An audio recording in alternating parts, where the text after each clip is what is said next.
3 days ago, he was still a manga artist and practicing cultivation, causing his soul to be transported to the world of cultivators. The continent of cultivators is Xianlan, where the cultivation masters are the highest-ranking people. Mom told the boy to go to the mountains to practice. That way he could find a wife, but it turned out not to be so easy. Nobody wanted to accept him. Only the sect of immortality remained. But it stood as an old hut in the forest. The guy threw the leaflet, cursing at the scammers. He was about to leave when someone grabbed him by the leg. The boy asked warily who this man was. It was the head of the immortal sect, Wang Feng. He was a manga artist who practiced cultivation at night. Because of this, he was transported to this world. As he was falling, he was knocked down by an elder flying on a sword. The system window congratulated us on our arrival on the continent. The hero was glad that he had finally become the chosen one. He thought he would have cool skills, but the sect was created for apprenticeship. The guy tapped the screen and windows with the task popped up. Feng began to panic, waving his arms, since he had nothing with him. The red window warned that the sect leader would be removed if he did not find the disciple in time. The hero swore. He spent 3 days looking for students, but during this time only this idiot came to him. Feng began to flatter him. He said that he had an ideal body for cultivation, but the boy didn't understand what he was talking about. He shouted that the immortal sect was just a dilapidated hut in the forest. Feng leaned toward the guest and said that the sect, like people, cannot be judged by appearance. He babbled about how other sects were often insecure and the boy was touched. Wang Feng picked up the leaflet and assured the boy that he would join him and become an immortal cultivator. In his head, the boy already imagined endless wealth, power, women. He already took out his bag of money, drooling over his dreams. Feng was going to take it, but the guy grabbed the bag tightly. He suddenly asked, "What if he doesn't become a cultivator?" The boy looked suspiciously at the head of the sect, who was convincing him that he would return the money. He thought that if his boss was so actively recruiting him, it meant he was talented. The boy had said in advance that he couldn't stand diets and training, that there had to be fish for lunch, and Feng had promised him that. Although I thought to myself that this guy seemed to be looking not for a mentor, but for his mother. The hero had no choice, and he accepted the guy into the sect, and in the end the task was completed. The system suggested opening the awards panel. The student suddenly pounced on him, rejoicing at the headman's kindness. The boy suggested throwing a banquet, and Feng was about to run away. In the hut, he opened the system again. He had nothing but the ability to summon. He can summon one of the powerful celestials to teach him. Feng thought about this and recalled his first days on the continent. How he sat on the threshold of the hut without food, water, or weapons in the rain. "I couldn't sleep on the cold floor. I wanted to go home." The hero used the summoning system. A panel window appeared in the sky, and a celestial being began to descend from it. The student became scared, thinking it was an earthquake. He screamed for help, but soon everything stopped. The boy was surprised that the old hut did not collapse. He flew into her.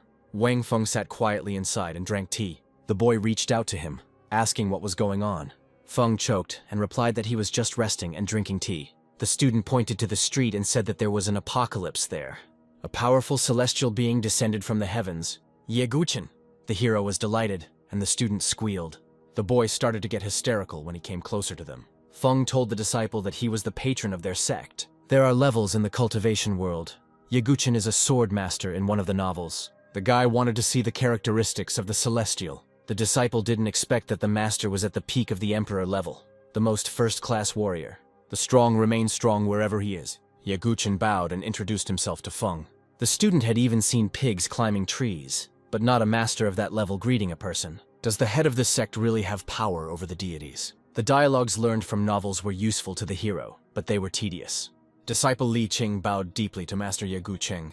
It played into the hero's hands that this idiot became more docile. Feng had the chance to play a lottery where he could win a pedigree, physique, and development. The hero received 10% of Gucheng's cultivation. It remained to choose who would receive it, he or the student. He was curious how much he would get if he used cultivation. He didn't understand the system's language, and decided to ask his fool. Li Qing said that immortal cultivation is divided into 10 levels. The 5th level was not the top, but it was not the bottom either, which was not bad. The hero asked the system to increase his cultivation. There was a powerful surge of energy, a force Feng could not control. Qing admired the master, even though his clothes were torn. Feng simply demonstrated the power of the opening phase. The student couldn't believe that this was possible. The hero didn't think the introductory phase would be so powerful. Li Qing pressed his face to the ground, thinking that he had been punished for being lucky enough to be here. He promised to cultivate diligently. Now Wang Feng could fully experience the introductory phase. He heard the sounds of water in the distance, the petal falling from a flower, the flapping of birds' wings. A woman's heel mercilessly stepped on a bird in flight. She herself flew through the sky, relying on winged creatures. The slowdowns occurred due to the support of the bird's spine. Yaguchin said that this was a rather difficult cultivator. The hero did not know whether she was an enemy or a friend, so he asked the Celestial to greet her. Yaguchin drew his sword and thrust it into the ground. He spoke as if by order for their heavenly guest to come down here and sit down. The master swung his sword and summoned a tornado. The flyers took to the air. The sect leader thought that this was how cultivators greeted each other. The girl did not expect to encounter an obstacle on the way. She bypassed the tornado. A leaflet was thrown at her face. The cultivator reached for the hilt of her weapon. She put it in front of the leaflet. Yaguchin told her not to dare destroy the sect's property. He drew his sword and pointed it at his tail. Fine hairs swirled around the blade and a swing followed. The leaflet circled the girl's sword and flew into her face. The cultivator began to fall due to closed eyes. The fall was powerful. The leader asked Li Qing to check the cultivator. The boy ran up to the lady and asked if she was okay. Yaguchin sheathed his sword. Only then did she manage to remove the leaflet from her face. Li Qing smiled, as if to say that he had nothing to do with it. The cultivator screamed, saying, "What a bastard, scattered trash everywhere."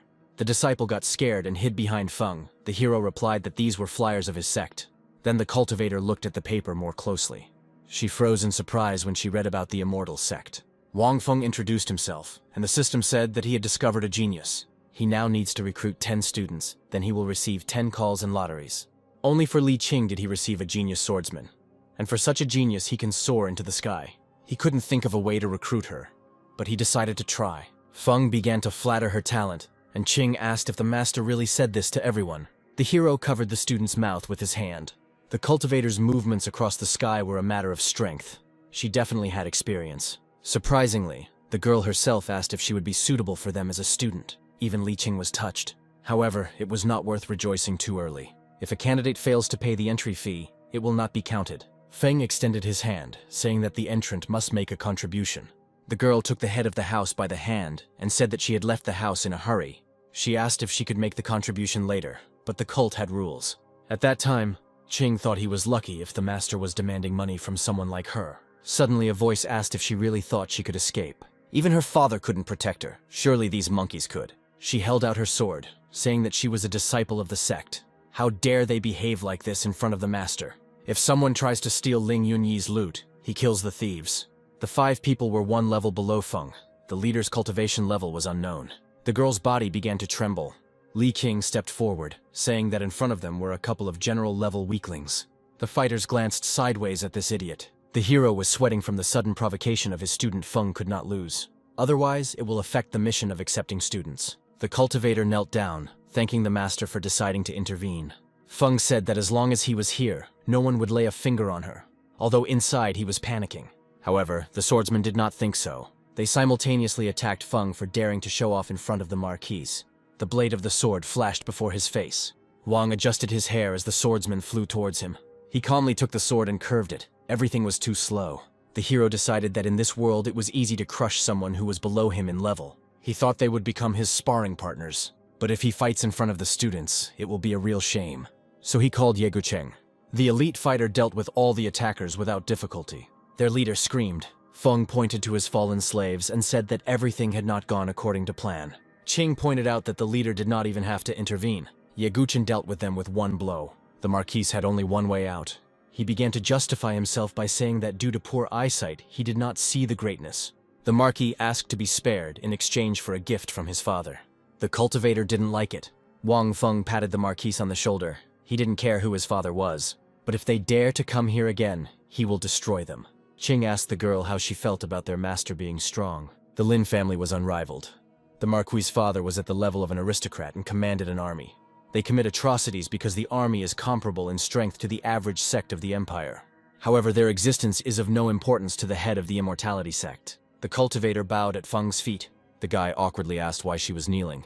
She initially joined the cult in search of treatment, but now the cultivator was confident that the leader was capable of avenging her family. She met Lin Yun during training. He coveted her beauty and tried to humiliate her, so she ran away. The cultivator thought it was all over, but when she returned home, her family members were slaughtered like animals.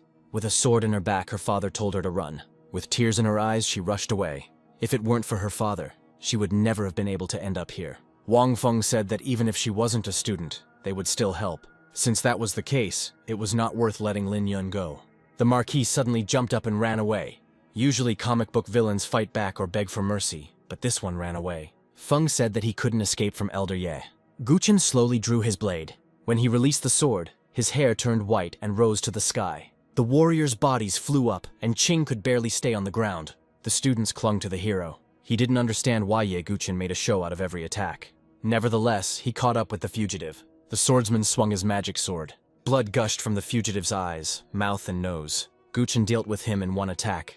Lin Yun fell to his knees. The girl caught the pendant from his neck.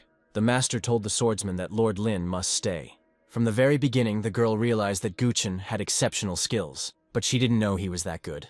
The hero understood that she wanted to join the sect to protect life. However, he was honest when he said that he wanted to take her as an apprentice. Feng gave her the opportunity to make a decision after she got to know the sect better. The girl handed the leader a pendant.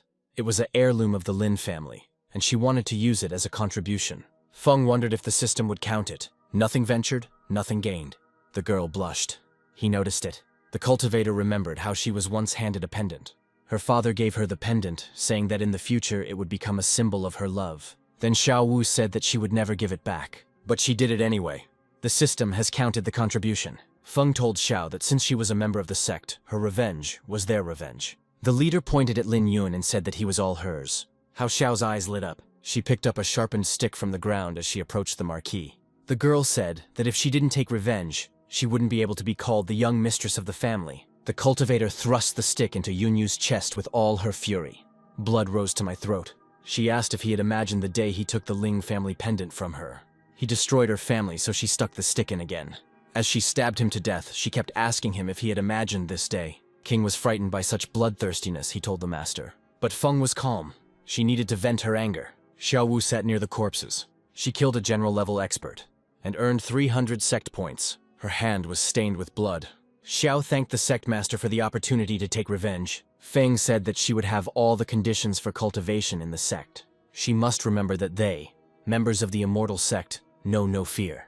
In the name of blood feud, they will kill anyone, and the girl burst into tears. She promised to do everything to live up to expectations. The hero was pleased with himself. He really deserved the title of mangaka. He loved to control people's feelings, but he didn't know what to teach them. Yaguchen asked the girl if she practiced swordsmanship. If she wants, he can teach her. The sect leader asked what the silly girl was waiting for. The stones will sooner bloom than Yaguchen will take on a disciple. Xiao Wu bowed at his feet. Her skills are at a high level, but her internal injuries need to be addressed. Guchen told her to get up and follow him. The girl looked at the master. He approved. Now Feng has a protector and a talented student. King was upset that Xiao was accepted as a student even though he had arrived earlier. He asked the master what was about him. Feng patted him on the stomach and said that he needed to lose weight first. Therefore, he can start by cleaning up the sect's territory. Qing set to work indignantly. The hero wanted to look at the characteristics of the sect. He asked what the sect glasses were for. Thanks to them, you can improve the system and obtain treasures with elite experts. Feng was happy. There were 3 ways to earn points: complete missions, kill enemies, and accept geniuses into the cult. But Xiao Wu doesn't have the good qualifications to become a genius. Then the hero became interested in whether he could be considered a genius. Fan can be considered a first-class talent. Qing's skill test was worth 100 points. However, the hero checked and was surprised that this idiot could become one of the strongest devil-level ones. Feng cursed. He looked at this fool warily. Qing stuck his butt out and tried to pull out the weed. Wang Feng didn't believe that this kid could reach the peak of the devil. Li Xing also has the build of a black spiritual turtle.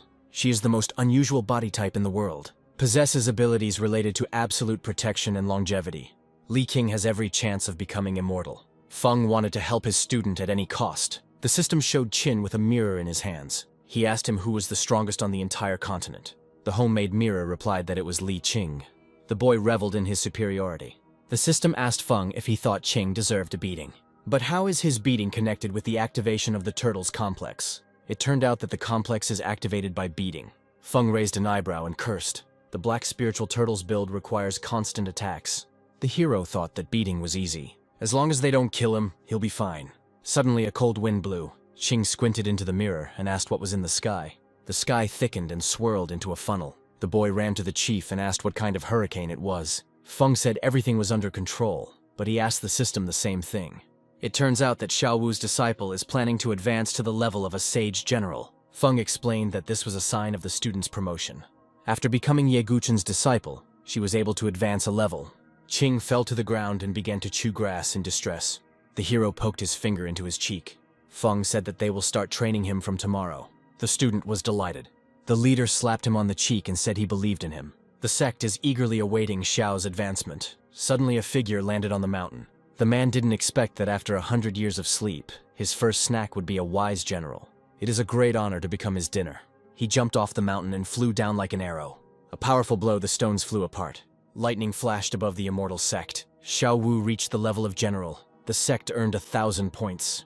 If she managed to catch up with Wang Feng, he would be disgraced. The girl thanked the master for the chance. Qing pressed himself against the head, believing that he would reach the introductory phase within a year. Feng hoped that Xiao Wu would continue to glorify the sect's name. The man with horns thought there was only one general here, but there was more. Feng asked to check the system of his origin. Judging by his aura, even Ye Guchen might not be able to compare to him. This is the great demon Xuansha, who tore apart the empire 1,000 years ago. He was not at the peak of his powers, which was fortunate for the sect. Qing asked how the demon dared to insult his clan. Let him leave immediately. The demon had never heard of the divine immortality sect. And how dare the fat man speak to him in such a tone? Feng didn't think that Qing had the courage to insult the level of an aristocrat.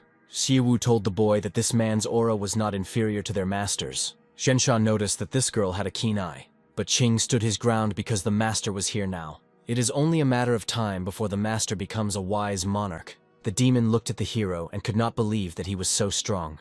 The disciple arched his back, asking how a small insect dared to come into their sect. He must fall on his face and accept death. The demon decided that the fat man was seeking death himself. Feng understood why Qing had the build of a turtle. He was too pushy. Xuan didn't want to get his hands dirty with this idiot. Feng asked Ye Guchen to delay the demon for a while. He used the summons. The demon raised his hand to the sky, forming a dark clot of magic. He asked Ye Guchen if he was the elder of this sect. Xuan would like to see exactly how he would finish him off. Guchen drew his sword, and he easily broke through the demon's attack. Xuan stretched out his demonic hand and grabbed him. Qing was frightened when the demon said that he thought the elder would be strong. Xiaowu asked the leader to save her master. Feng closed his eyes, saying that she was underestimating the master. Some pathetic demon is unable to catch him. Indeed, Guchen easily cut through the demonic hand. A bright flash of the sword reached his palm. The demon put his hand forward, trying to stop the attack. But I couldn't. However, he managed to land on his feet, digging his claws into the ground. The demon decided that the elder had a hidden source of energy. Xuan looked at his palm. Ye Guchen honed his swordsmanship technique to perfection. But the demon was not going to give up. His aura thickened. He rose into the air in rage. Qing decided that the demon was trying to escape because he couldn't cope. Is he trying to escape from him? The demon shouted at the damn brat that he was using a special move. Li King got punched in the face. The student asked why the master hit him, and Feng made up something about a mosquito. Xuan threatened that once he removed the seal, Guchen would be the first to satisfy his appetite. He learns how scary the demon is when he is hungry, so he will tear it to pieces. A blood-red hand reached out to the swordmaster. Xiao screamed in fear, but Guchen was unmoved. With his unusual sword, he cut through the demon's weapon, but he didn't stop aiming at him. The ground beneath her feet cracked, and Xiao grabbed Qing's hand. Darkness formed around the battle. Feng and Xiao, who were watching this, were amazed. The whole land turned into a plain. This could not help but amaze. Wu Guchen's strength was slightly inferior to that of a demon. He would definitely die, but this guy will definitely feel it if Xuan removes the seal. The demon decided to end the battle for today and continue the battle when his strength was restored. Guchen said that he couldn't leave just like that. The demon recognized the swordsman as the strongest he had ever met in this world. Guchen said that the person holding Xuan here was someone else. Feng looked out of the hut and realized that he was here. Suddenly it started snowing. Guchen initially had no idea what he was dealing with, but now his sword told him that this man would be his enemy forever. Ximen Piaoxue, God of the Sword. With his appearance, Guchen becomes an empty space in his background. The demon has no chance. Of all the possible options, he decided to escape. Piaoxue held out 2 fingers, and they lit up with blue flames. One movement of the hand towards Xuan. The demon, in horror, tried to leave the sect's territory. Once his neck was pierced, an artery was hit. Those 2 fingers turned out to be a long sword. A sword made from a clot of light carrying the power to kill. The demon asked what kind of technique it was, and Piao said that he had only casually waved his sword. It's hard to even call this a technique. The sky darkened and the snow continued to fall. Guchen and Piaoxue exchanged glances. Feng didn't expect that the system would summon Ye Gucheng's only opponent. Logically, he should be stronger than Piaoxue. After the Battle of the Purple Forbidden Peak, He-Man achieved success in swordsmanship. Nowadays, his skill has reached a new level. The hero heard that an expert at the level of a wise monarch is considered one of the best. After the battle at the Forbidden Peak, Guchen did not expect to meet the enemy here again. Piao Xue challenged him to a fight when Guchen reached the level of a monarch. The swordmaster was surprised. He accepted the offer. He-Man Piao greeted Feng and apologized for being late. The demon stood on one knee, resting. He had a chance to escape even if the sword god appeared here. However, if this mysterious man decides to act, the demon will certainly die. Today he is doomed. Therefore, Xuan chose the one who deserved the beating more, Li Qing. The boy was scared to tears. He was just an ordinary mortal. Shay shouted to the elder that everything was okay. Guchen lifted Qing into the air. There were holes in his pants and pink strawberry shorts. The demon was horrified at the sight of such underwear. Guchen sheathed his sword and Qing fell. As he fell, the student thought that he could no longer be so naive. Piao Xue placed 2 fingers on the top of Xuan's head. He asked the chief what to do with it. Feng gave the demon 2 options to choose from. The first is to join the sect. The second is to fertilize the land on its territory. Xuan shouted that demons should be killed, not humiliated. Qing said with a grin that the demon chose the second option. He was going to bury his body and pee all over it. Feng decided to definitely take up Qing's training later. The fat man got hit in the face, but already from Xiaowu. She said there was a mosquito on his face. The boy wondered if the mosquitoes knew about his potential. The demon screamed in rage. Feng touched his spiky hair and said that he knew the demon was proud. If he can't keep him in the sect for a year, the demon will be able to leave on his own. Xuan repeated that the demons must be destroyed. He sat down on the ground with a bag of coins outstretched. The demon spoke crudely, but his body spoke the truth. Feng received 10,000 sect points and a summon for Xuan. He didn't expect the reward for subduing the demon to be so great. Now the hero was counting on him, but if he threatened peace, he would have to be killed. Xuan said that he scares others for fun, but does not actually eat them. Feng froze and asked the system if this was true. It turned out that yes, and the hero sighed with relief. The demon was once at the pinnacle of dominion, but still intimidates others. Xuan was terrified to think that they might be offended by the idea of eating. Xiao was surprised that Feng managed to bring the great demon into the sect. The leader told them not to be surprised and to follow him. He headed towards the hut. Feng said that he was leading her to the real abodes of his sect. Xiao had no doubt that the immortal sect could not be a hayloft. As expected, the demon accidentally discovered an ancient hidden sect. Otherwise, how could such forces be present in the hayloft? Xuan also wanted to take a look at the divine sect. When they went inside, there was no room to breathe. The hero took the magic item in his hand and commanded it to open. He rose into the air. A bright flash illuminated the hut. A gate appeared before the demon. He was stunned because this was an illusory space. He became scared. Such spaces were extremely rare on the Xianglan continent. Only those above the level of the true emperor can open the illusory space. However, how did the divine sect manage to do this? This meant that Feng was a powerful ruler. The demon imagined how strong he would become after receiving the inheritance. The hero stepped into the gate. He himself seemed surprised by what he saw. A luxurious palace on the river, singing seagulls and hills. Xiaowu and Li Qing were the most surprised. The demon stood with his mouth open. Feng confidently stepped onto the steps hanging in the air. Before entering, the head said that they could choose one of the rooms. After making your choice, you can explore the area, but do not trespass. The students simultaneously responded with agreement. Feng opened the doors and found himself in a huge hall. He sat on his throne as the leader of the sect. The boy thought that one day he would fill this hall with mighty rulers, and now he uses the summoning. The system congratulated the owner on summoning the ruler of the Ice Palace. He immediately wanted to see her characteristics. Yao Yue was a character from martial arts novels whose skills were on par with the god of war. She was the strongest among women and beautiful. The hall was filled with white butterflies. A blue sphere appeared, and from it, the face of Yao. She came at Feng's call. The boy stood up from the throne, smiling as he saw her appear. Dark gray eyes, black hair half tied into a high ponytail, a lovely figure, Yao Yue.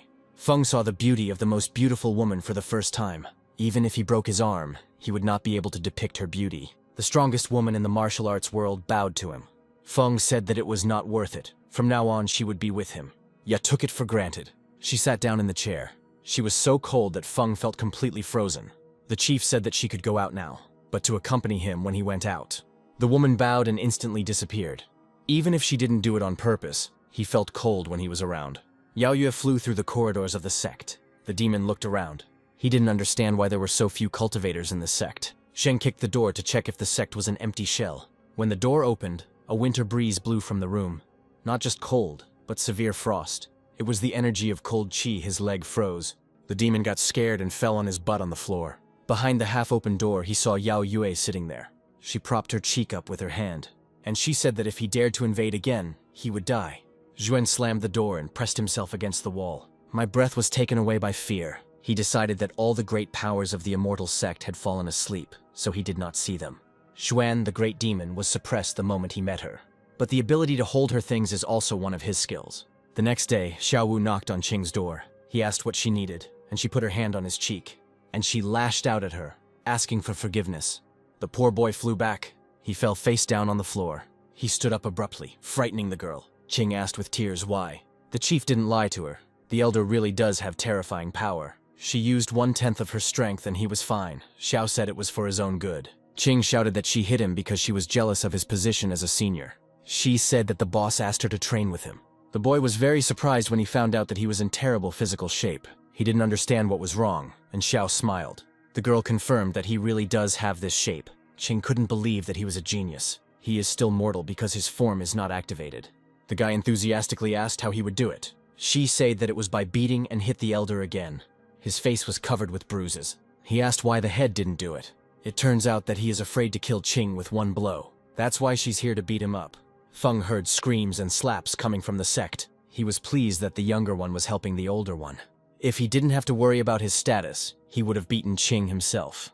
It's worth telling a little about Lingxiao Peak, the place where they have now gathered to resolve the issue. The head of the Lingyun sect is Chen Feng. He was informed that the demon sealing meeting was about to begin. The elder unfortunately said that the sect would not be able to participate. One only had to look at the cultivators to understand the reason. Chen Feng said that the sect was like a nursing home. However, the demon sealing meeting is very important. The elder said that this time the meeting could only be held by the younger generation. But it was the young people who were in the middle stage of hardening their souls. Suddenly the chief said that something had recently happened on the outskirts. The Lin family was destroyed, the young lady fled, and although the Marquise pursued her, the results were unknown. Xiao herself is like a plague now, and they won't be able to mess with her. The elder said that there was another strange thing. Yesterday the aura of the gloomy general appeared. It just broke through. The fact that the young cultivator was able to achieve this is already a success. The leader thought that they could allow the strange genius to participate in the meeting. However, what if this person is a disciple of a large sect? If so, then nothing can be done. But if the sect is small, then first they will destroy it, and the elder will take care of this himself. Meanwhile, Feng had played 10 games, but they fell to his students. The guy asked to pass it on to him.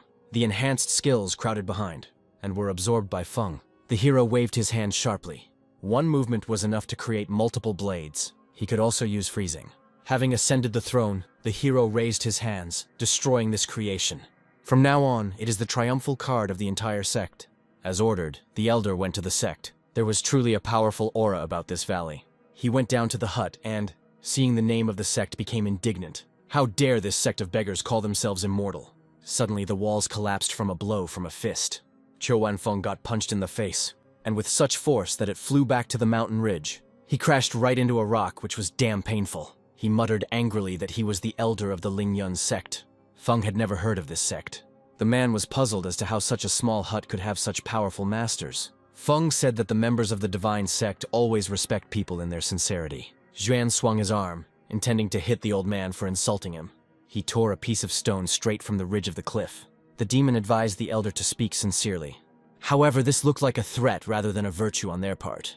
The elder told who he was and why he came here. He needs to find the gloomy general to attend the meeting. Feng asked what kind of meeting this was.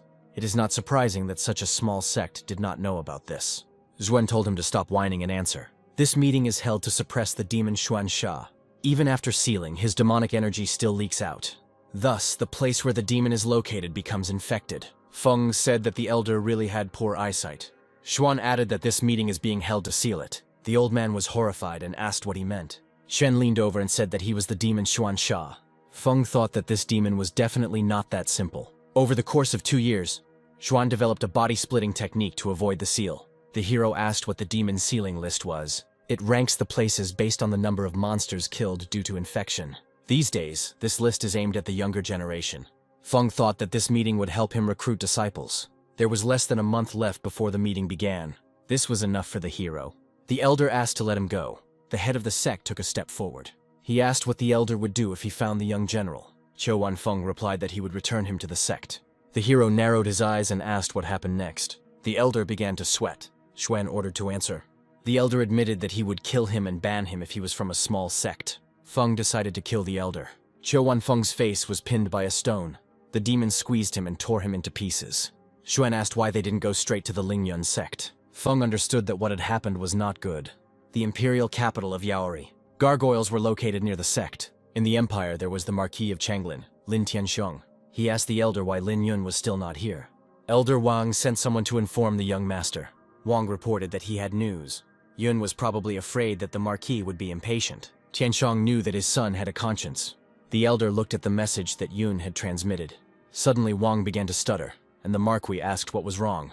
The elder said that young Master Yun was dead. The Marquis swung his sword and cut off the elder's head.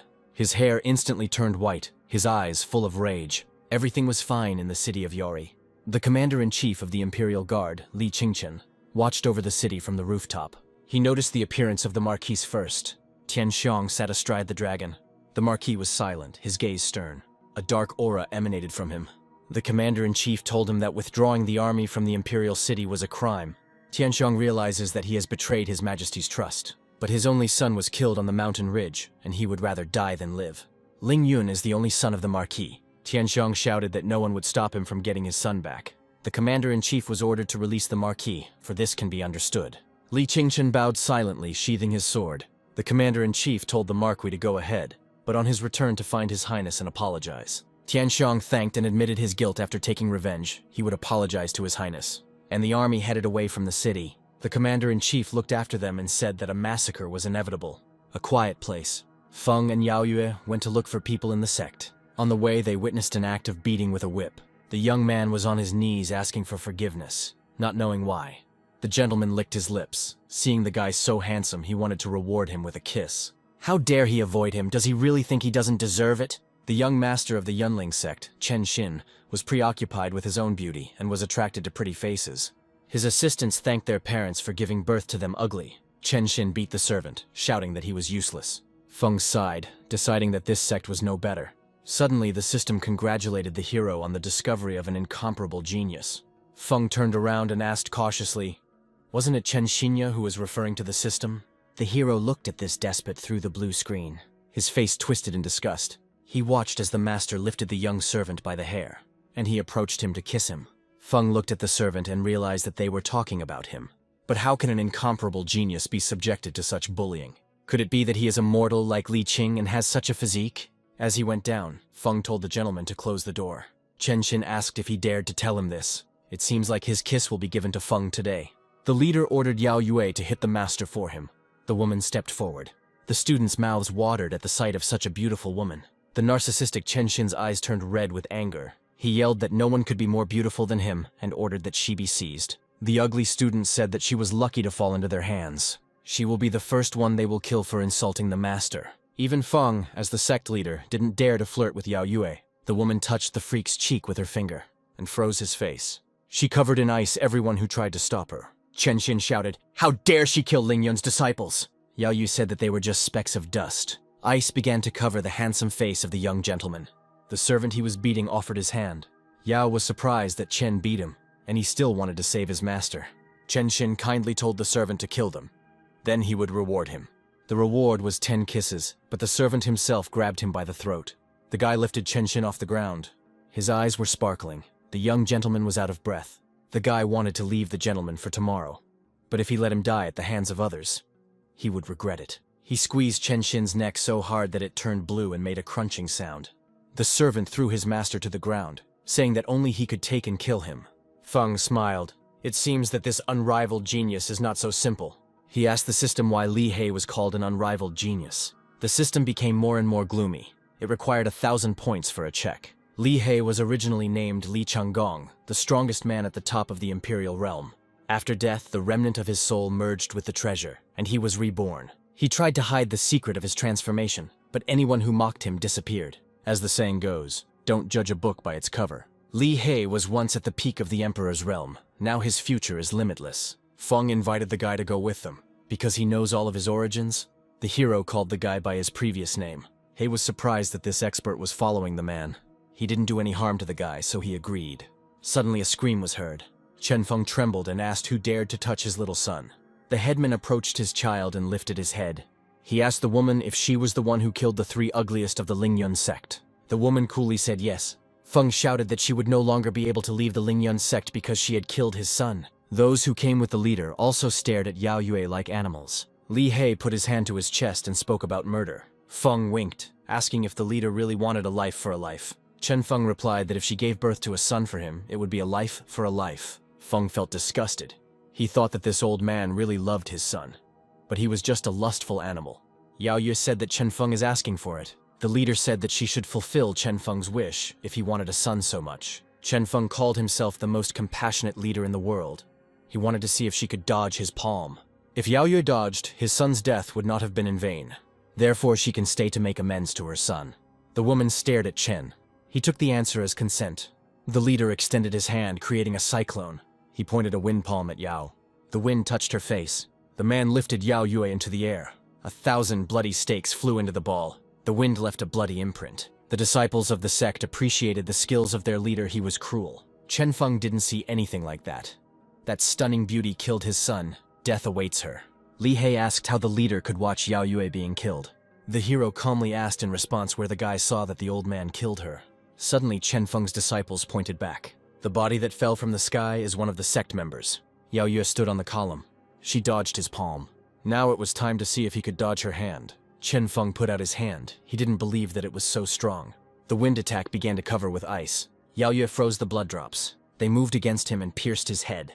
This woman was truly the strongest. Chen Feng is an early-stage expert and was killed by a beautiful lady's slap. Feng, as the head of the divine sect, announced the dissolution of the Lingyun sect. From now on, their sect no longer exists. The disciples said that the god of death had finally come. The man exhaled. Did the boy really think that after the threats their sect would be disbanded? It was necessary to choose a new leader as soon as possible. Senior Bai said with pain that the sect would not have a new leader. After all, if the Lingyun sect is no longer there, how can it have a leader? A huge block of ice fell from the sky, straight to the sect. Lingyun has finally disintegrated. A low voice asked where Chen Feng was, and the elder was frightened. It was Tianxiong's voice. He came with his army. Bai decided that the death god had killed Chen Feng before he left, so why did he come back? Tianxiong walked closer on the dragon and asked again where Chen Feng was. The elder said in fear that their leader was dead. The Marquis asked if Bai knew who killed his son. The elder opened his mouth wide, shocked and unable to understand who dared to kill the Marquis's son. Bai bowed and said he knew who did it. Tianxiong's eyes turned bloodshot. Crouching low to the ground, the elder said that this was the man who killed the head of their sect. The Marquis asked impatiently and more angrily who he was. Bai replied that this man called himself the head of the divine immortal sect. Xuan sat on the threshold of the hut and played around, catching a bird with his fingers. He let her go when he saw the leader return with Yao Yue. The demon congratulated the leader on the destruction of the Lingyun sect. A newly minted student came up to them. Feng asked Li He if he would join them. Li He, even though he was a professor and a realm master in his past life, did not dare to call his sect immortal. He hissed, saying that he was wasting his time. The demon grabbed the guy by the head, advising him to speak more respectfully. Li He looked at Xuan calmly. Feng said that even if he was at the peak of the realm in his previous life, he was now at the initial stage. Xuan let go of his hand, remembering how defenseless he had been in front of such an opponent in his younger years. Feng took out an illusory space and told He not to rush to refuse. He can answer when they are inside. The space opened up. Li He would not have been able to create such a huge and perfect world in his past life. He wanted to see what was inside the immortal sect. Feng knew that He was carrying a treasure, but it was not worthy of his attention. Because he has only one goal, adding He to the sect. The guy asked what if he didn't agree. Feng snapped his finger and ordered the students to take their seats.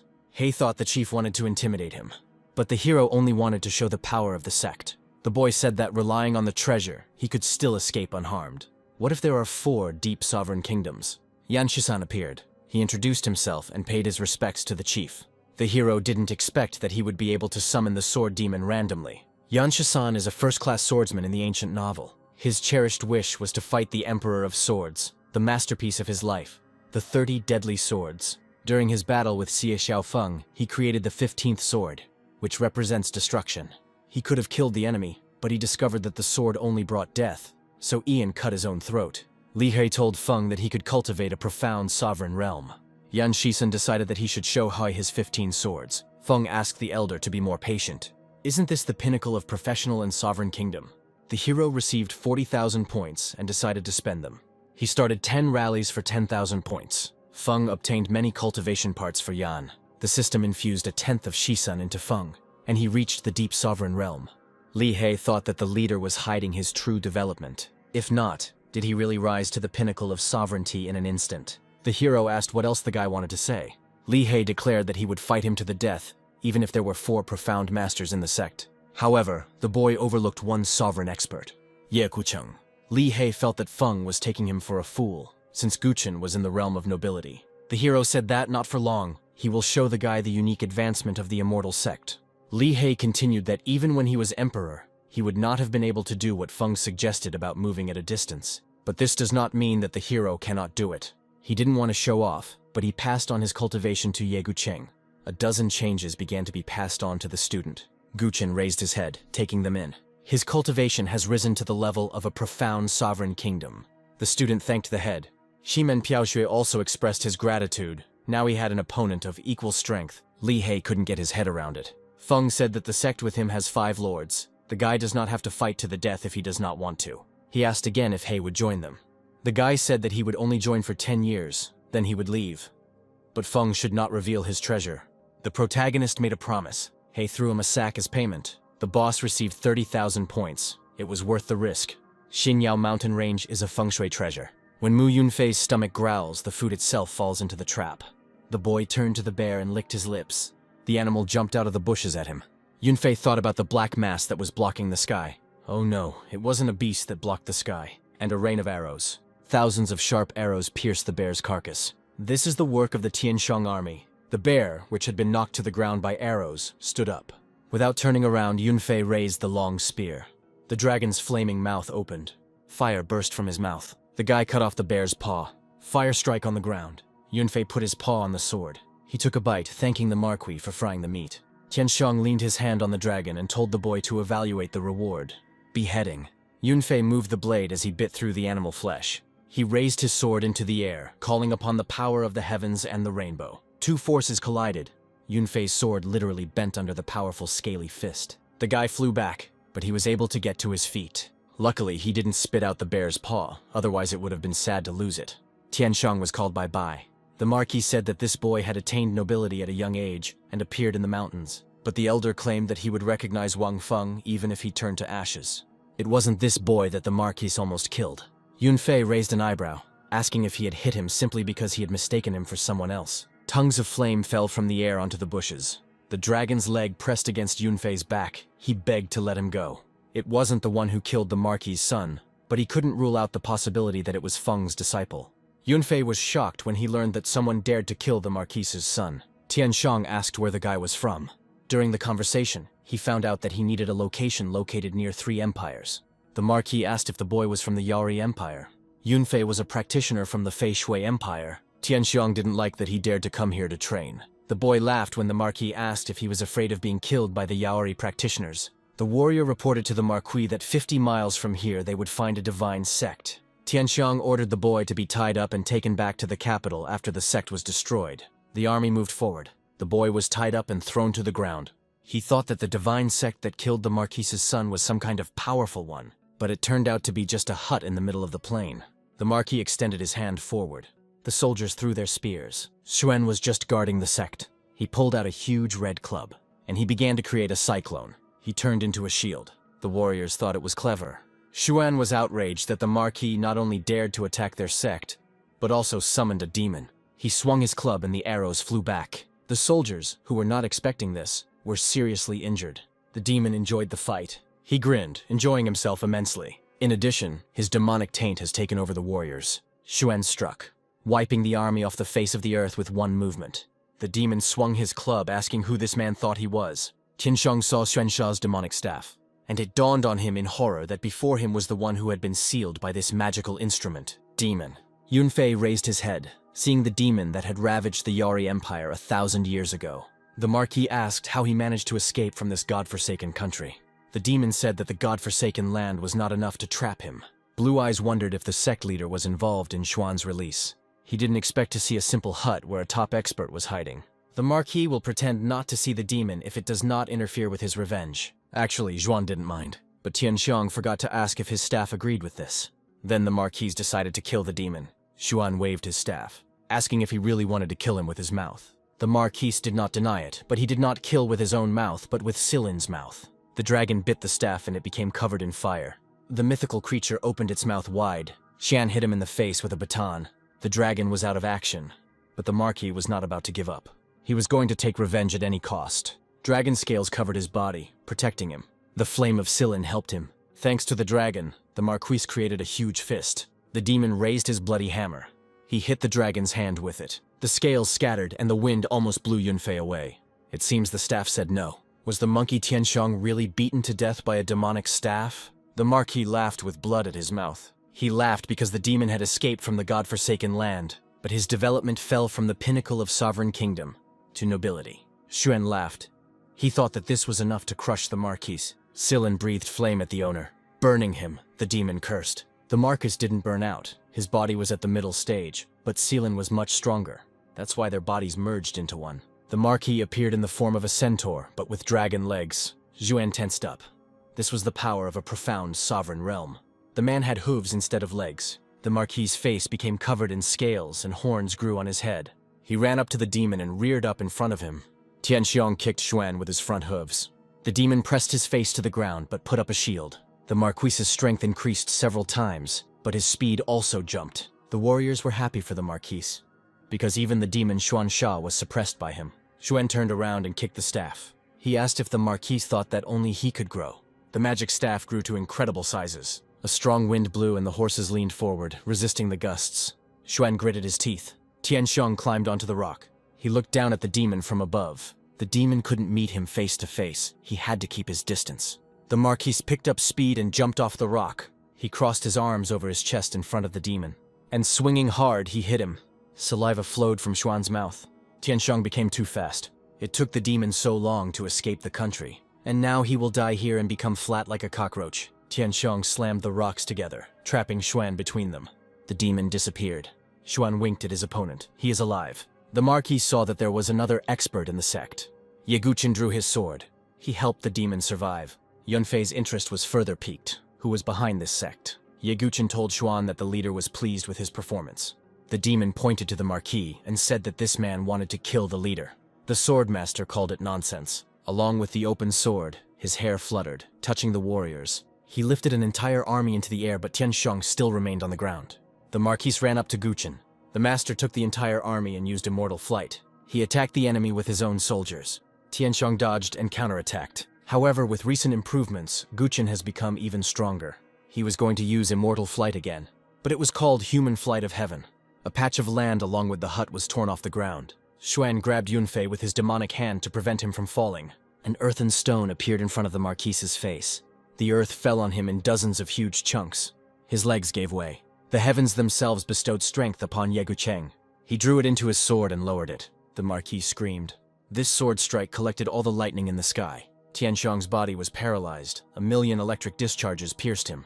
Yes, Guchen was not an easy master. All that remained of the Marquis's body was a silhouette. The demon hadn't seen the elder for several days, but he was strong again. Yunfei inquired about Yeguchen's situation. Xuan replied that Elder Ye was the least powerful in this sect. Yeguchen could only injure the Marquis with 3 blows, and he was still the least powerful. Tianxiang ordered the army to line up. One by one, they passed on their power to each other. Silin gave it to them. The dragon flew over the army, breathing hot steam. He stood in front of the warriors, and they began to burn. Silin combined all the warriors' strength with his own, and breathed a powerful column of fire. The Marquis's body was literally incinerated, and he emerged from the fire much stronger. Tianxiang withstood Guchen's attack. The sight was both incredible and terrifying. The Marquis's cultivation suddenly skyrocketed. The demon realized what it took to put an end to this. Destroy the flame of Silin. A giant fire fist flew towards Guchen. The master thrust the sheath into it. Through the fiery fog, the Marquis grabbed this piece of iron. He chuckled that the enemy was going to kill him with the scabbard. But it was a distraction, and Guchen thrust his sword into his back. Suddenly, the weapon began to burst into flames. The master froze. Yao Yue saved him. Another expert came to the rescue, Shi Menpiaoyu. He created a sword from a clot of light, and he directed it at the Marquis. At the same time, Yao Yue stabbed an ice blade into Tianxiang's back. The Marquis kicked away a block of ice with his hind hooves, but he only managed to break away for a short time. The lightsaber caught up with him. Tianxiong punched his hot fist into his palm. Piao Xue pointed his sword at Tianxiong's head, but the Marquis's scales wounded him. The sword god began to burn. The flames consumed him, and although he remained unharmed, he felt that something was wrong. It burned up his inner energy. The Marquis jumped from his spot to grab Piao. The master flew into the air, and Yao Yue froze the Marquis's hind legs. He broke through the ice with his hooves, and he hit the woman in the stomach with his fist. Blood flowed from the mouth. Piao told her not to get hit by the scale attacks. It turns into a flame that absorbs energy. Yao put up an ice barrier in front of herself. The scales stuck into the ice flow. Seaman took out his sword, causing a blizzard. His black hair straightened out and covered the sky. He plunged his sword into the dragon's armor. Despite pressing with his whole body, the Marquis held his hand above himself, preventing the sword from breaking through. His internal energy is so depleted that he can't even pierce his hand. Sao breathed heavily and said that the Marquis would not be able to dodge this sword. Tianxiong asked if the boy really thought he had the energy for the sword, but Seaman was not talking about himself. And about the elder Yan Shisan, he was clearly angry. The sword demon swung his blade. His attack captured the Marquis's legs. The dragon's skin was gnawed down to the bones. Tianxiong didn't expect to meet the spiritual Emperor 7 here. The Marquis cursed, asking who he was. The man replied that he was from the divine sect of immortality. Tianxiong could no longer fight. Li He, Wang Feng, Xiao Wu, and Li Qing watched them from the hill. Qin hadn't been gone for long, so he was surprised that there was another elder in the sect. He was curious about when he himself would be able to reach the stage of the spiritual emperor, and Xiao Wu recognized the very same Marquis who destroyed her family. Feng sensed the change in mood and said that she would take revenge later. Xuan grinned when he saw the sect leader. He decided to kill Seelan as soon as possible, so that the leader would not think that the demon was useless. The dragon dodged the blow. The Marquis lifted Seelan into the air. He pierced him through the chest, for he had no choice but to sacrifice his partner. Tianxiong's strength increased almost 100-fold. If Fan were drawing comics, readers would definitely say he was dragging out the plot. Yan Shisan slashed his sword again. His sword power was directed at the Marquis. Tianxiong shouted belligerently. He didn't care how strong Yan's swords were, they were useless now. Jan didn't think so. He raised his shoulder, drawing his sword behind his back. Here they are, the true 15 swords of death. The sword demon did not stand on ceremony. The Marquis ran straight towards them. What he regretted was that his scales had fallen off, leaving bare muscles sticking out. Feng looked at Yunfei at this time. The system congratulated the hero on discovering a high-class demon. The guy was still so young, and he had already reached the stage of Aristocrat 6. The leader created a blade and asked who this guy was. Mu Yunfei introduced himself. The hero recognized him. Yunfei is one of the best representatives of the young generation of Feng Shui. The boy said that he used to be a loser. Even if he managed to achieve this by accident, Feng saw it as a gift from above. The leader said that their meeting proved Yunfei's luck. He invited him to join the sect, but Yunfei didn't want to get into trouble. However, the Divine Immortal sect is not afraid of trouble. Qing suddenly shouted to the leader that they were in big trouble. The Marquis's throat burned with the fire of Seelan. Even Jan couldn't dodge. Feng thought that Qing was a pain in the ass as usual. Suddenly the hero offered him to become Medium 3. Li Qing would certainly like to. Feng guaranteed that his dream would come true today. Apparently, in order for Yunfei to agree to join the sect, he needs to prove himself. In a second, the leader disappeared. The Marquis raised his head. He recognized the one who killed his son, Wang Feng. He intervened in the battle. The hero created the sacred sword of light Dao. He combined it with ice, and he swung it at the stream of fire. The ice weapon shone with the brightness of jade. The Marquis prepared to strike with his fist. He did it. Van stepped back slightly. He flew into the air, observing the battlefield. The Marquis was determined to take revenge, so he beat without ceasing. Tianxiong muttered that Wang Feng was too vulnerable. Xiao thought that if the leader couldn't defeat the Marquis, she would be able to take revenge. However, Li He was confident that the leader would not lose. Didn't she notice that something was missing? The Marquis punched Seelan, and Feng remained unharmed, not a scratch. The hero said that Seelan's fist did not hit him. And his student Li Qing, on behalf of the sect, the head thanked Tianxiong for his efforts and for teaching his disciple.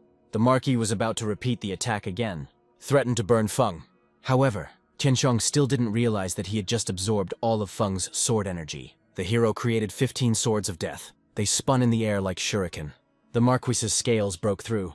Blood gushed onto the ground like a fountain. The Marquis lost his form and threatened that death would come for Feng if he killed him. However, the leader never said that he would kill him. Tianxiong's eyes widened. When he saw Xiao Wu, whom Feng told that the Marquis was all hers, the girl came down from the roof.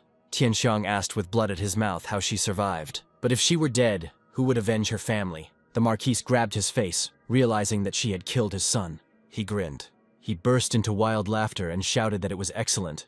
Feng decided that the Marquis was crazy. Tianxiang shouted that no matter who dies, it will come back to haunt him in the future. If he is killed, the sect will be fine. But if Xiao Wu remains in it, the sect will soon die. Feng believed that there was another reason for the destruction of the Ling family, but he didn't think the Marquis would tell him anything. But he had a 1,000-year-old demon, holding the stick she had used to kill the Marquise's son. Xiao asked if she could kill Tianxiang. Feng had told her earlier that he would kill anyone if he needed revenge. He held her hand, telling her not to worry. Xiao lunged forward and drove the stake into the Marquise's chest. Now her father could rest in peace. Tianxiang's body was pierced through. The stick cracked. The Marquis never stopped smiling. Even though there was a hole right through his body, he fell to the ground and Xiao froze, breathing heavily. The demon warned that after his death, Emperor Yaori would not stop. But it was even better this way. Otherwise the sect would never have become famous. Feng praised himself for the ideas that came to his mind. Mu Yunfei pulled out the pouch. He wanted to join the sect. The boy learned the rules thanks to Li Hai. This saved Feng from having to fool Yunfei. The system congratulated the player on receiving a first-class demon. Yunfei brought in more points, 50,000, than Li Hai. When it was all over, the leader called Xuan to him. He asked if the demon had heard anything about the Lin family. Xuanxia visibly tensed up. The conversation was about the family from Yaofeng. The leader realized that the demon knew something. The Yaofeng family was not considered the best in the empire and Yaori. But this is one of the oldest families, dating back over 5,000 years. Rumor has it that the Lin family couldn't develop independently because of the treasure. But once this treasure is revived, the entire Lin family will change completely. Then they can become the most powerful family. Feng thought it was luck, but Xuan said many considered it a legend. However, it sounded plausible. Feng decided to help Xiao as a teacher. The demon said that joining this sect was the happiest event in Xiao's life. The leader asked not to tell Xiao about this. Let her improve herself. The demon promised and disappeared. Feng looked at the notifications that he hadn't seen before. For killing the Marquis and his army, the player received 30,000 points. However, the murder of Tianxiang reactivated the feud. The hero asked what this enmity was doing. As soon as it starts, the Yaori Empire becomes an enemy. Now Feng had a mission: to lead the disciples to seal the demon and take first place. By occupying this place, they provoke Emperor Yaori. If he kills other students or attracts them to himself, he will get points. The damn system loves to cheat. Provoking the Yaori Empire is a serious move, but stealing talent is what's needed. To achieve good luck, Feng doesn't need to do anything, only the students. There were 10 days left before the meeting, and action was needed. Wang Feng gathered all the students together. He said that they would go to seal the demons. In order to improve the cultivation level, the 3 elders will select a disciple from among Yunfei, Li He, and Li Qing. The students were delighted. Seaman immediately chose a student, Yunfei. Yao Yue chose Qing. He tensed, imagining what he would have to go through.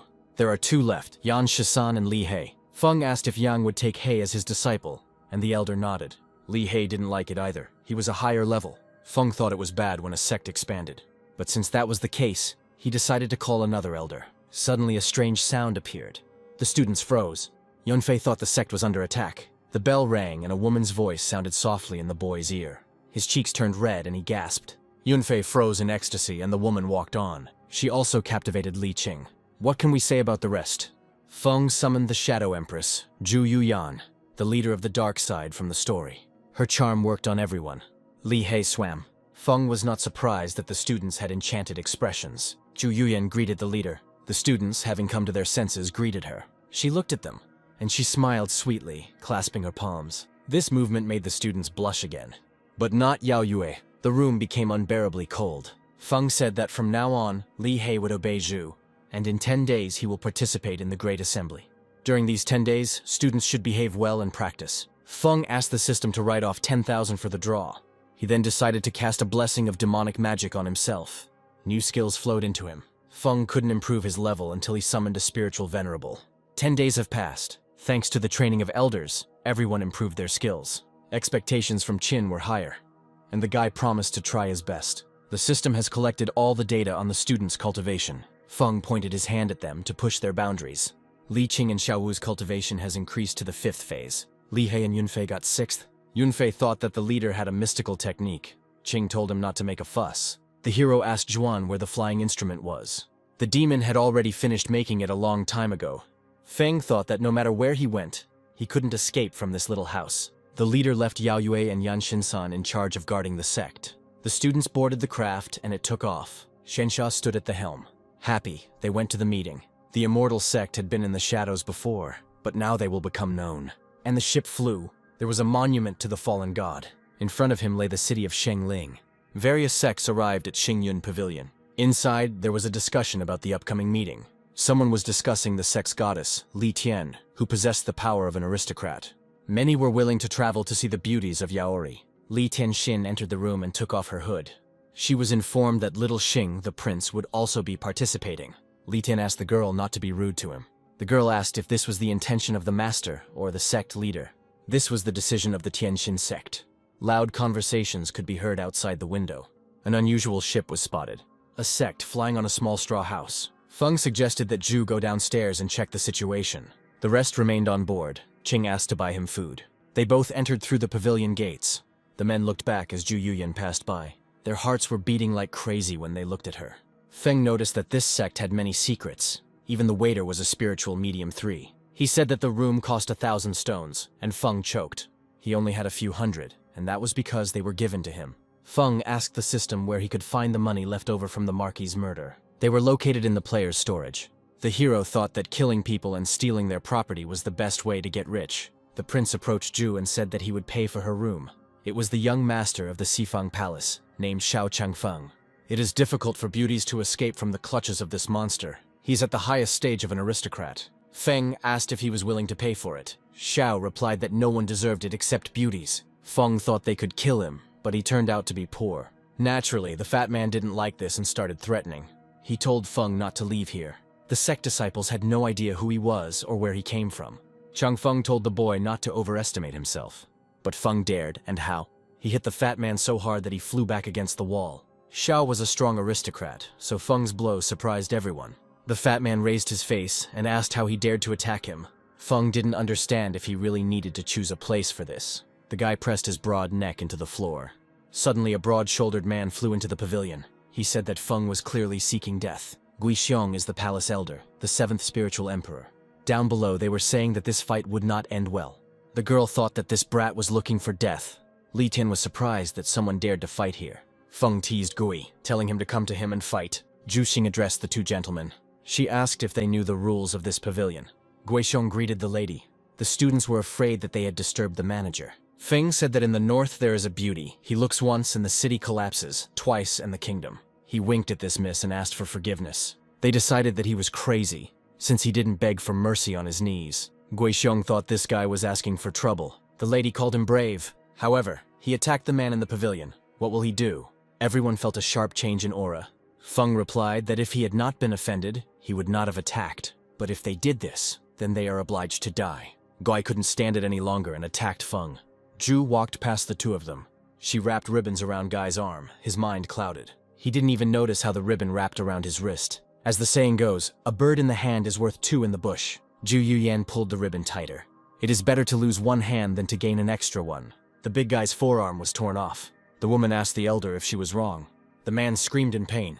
Shouts and discussions were heard. There was someone strong next to this arrogant brat. Li Tian thought that Feng could help her get out. Zhu Xing covered her face with a fan. The fat man thought that if this guy wanted to kill him, the elder would not be able to protect him. Feng didn't like to create problems, but that didn't mean he wouldn't do it if necessary. If Zhu Xing wants to make an enemy because of the rules, he will destroy this pavilion. This was the first time the elders had heard anything like this in their lives. Zhu Xing asked if he really thought he could do it. She was not the only spiritual Emperor 7 in the pavilion. Feng said she could check it out. For the manager, this guy was a mystery. She couldn't even look him in the eyes. And if it weren't for this womanizer, the pavilion would not have been in any danger. They intervened in the situation. The elder smelled the expert's scent. Even he, the deputy pavilion master Xing Sheng, was worried. Zhu Xing wanted to explain, but he interrupted her with a gesture. The elder believed that the boy had a reason to attack. His pavilion could make an exception, but Changfeng was punished and Gui lost his arm. Feng also didn't think that there would be another spiritual emperor in the pavilion. He promised the elder that this would not happen again. Xing Sheng handed the hero a map, saying that he could use whatever he wanted in the pavilion. Now he is a VIP client not only in this pavilion, but in others as well. The fact that the situation was resolved this way surprised everyone. Feng thanked the elder. Xingxing invited the sect leader to stand up. Finally, the hero told Changfeng not to leave the pavilion. Otherwise, he's dead. A bright flash fell on the severed hand. The limb rose into the air and burst. Guixiong wanted to swear, but Zhu Yuyan used her charms. The ribbon wrapped around his neck. Elder Sheng said that there were a lot of cobwebs on the ceiling. Feng asked Zhu to tell the others to come down. The hero gave way to the elder, but Shen politely gave in. Changfeng asked what they should do now. Gui asked if he had a sound transmission talisman, and it turned out that he did. The big guy decided to contact the owner of the palace so that the strongest people could come here. Changfeng was shocked that Gui wanted to use the transmitter for such a thing. He asked what he should do, and the big guy replied, "Wait." This meant that he would not participate in the sealing of demons. Guixiong said that if he wanted to die, then let him participate. He left Changfeng alone and wandered around the pavilion, leaving a trail of blood. Changfeng looked at the stairs leading up, an ominous aura emanating from them. He couldn't stand it and ran out of the pavilion after Gui. No one could have imagined that the spiritual Emperor 7 would be reduced to this. The elder led the sect to the 5th floor, where only experts from the highest caste were allowed to be. As the boys walked down the corridor, they felt the power that was blowing. Yunfei exhaled tensely. The elder introduced the cultivator from the immortal sect, and Wang Feng greeted him. Proper behavior bore fruit, otherwise they would not have treated him with such respect. The cultivators were amazed that Feng was leading the sect at such a young age. They asked where it was, and the leader told them about the Jinyao mountain range. In fact, the divine sect had been hidden for a long time, and only now revealed itself. The 5th-generation divine sect master relied solely on his cultivation to fight the heavens. He lost by a small margin, but in the 9th generation the great Guitian appeared. Guitian helped the sect revive, but he died, so the position passed to Feng. The hero said that this was his first public appearance. He made quite an impression on the cultivators. Even the disciples believed in this rich lineage, although Feng had simply fooled them. Xian thought that with such a strong sect, they didn't need to fear the emperor. To fight with the heavens and almost win is a feat. Li He thought that it was no wonder that there were so many powerful beings in the sect. Xingxing had no idea that they had such a rich past. He hoped that they did not hold a grudge against the pavilion. One boy talked too much, for he had never seen such an ancient sect. Feng winked at them. He wanted to invite them to the sect and exchange ideas. Zhuxing asked the elder how true Feng's words were. Xingxing replied that they would find out soon. Xifang Palace is not something to joke about. If a guy resists, he has authority. If not, he is a clown. Zhuxing wanted to see if the divine sect was really that scary. This made some people angry. The woman scolded him and said that this child simply did not know the limits of what was permitted, and that they had never heard of this sect. Master left Li Tian alone to reflect on her behavior. The girl bowed her head to her chest and said that someone could come out. A red trail of energy erupted from Li Tian's cleavage. From it comes a girl in a pink robe. She said that her master was a fool. Li Tian asked if Feng was really telling the truth, and the girl said that there was a chance. When she observed him closely, his body was protected by some mysterious energy. There was a moment when she sensed his level of cultivation. Spiritual Emperor 7. Li Tian was impressed, but this level did not correspond to the leader of the ancient sect. The girl asked what if she told him he was just a little 20-year-old boy. She was able to determine not only his cultivation, but also his age. Li Tian covered her mouth with her hands in amazement. There was no such prodigy in any of the 3 empires. The day of the Great Assembly arrived. Feng asked the elder who would see him off. This is General Chen Li, known as the God of War, the Spiritual Emperor 7. He commands the armed forces of the entire empire, and Feng thought that the emperor took this event seriously. Xuan laughed, for the emperor was so afraid that he would break through the seal. A shadow appeared over the pavilion, a giant ship. On it is General Chen Li and the Crown Prince Yu Fei of the Yari Empire. They descended from the ship by air. Yu Fei sat on the throne. Everyone began to loudly greet the Crown Prince and the general, but the prince asked to leave the formalities. Feng didn't expect that the Crown Prince would be at the late stage of 6th aristocrat. The general announced that there were no limits at the meeting. The winner would be the one who killed the most demons in 3 days. Participants may kill each other. Some may even specifically hunt down young people. A heavy box was placed in front of Chen Li. The general showed everyone the token that sealed the demon. The token automatically absorbs demon energy and converts it into points. The winner is the one who gets the most points for kills, and suddenly they asked what would happen if the token was stolen. The general said that meant they didn't deserve it. If they have the courage to face the merciless rules, let them take the token.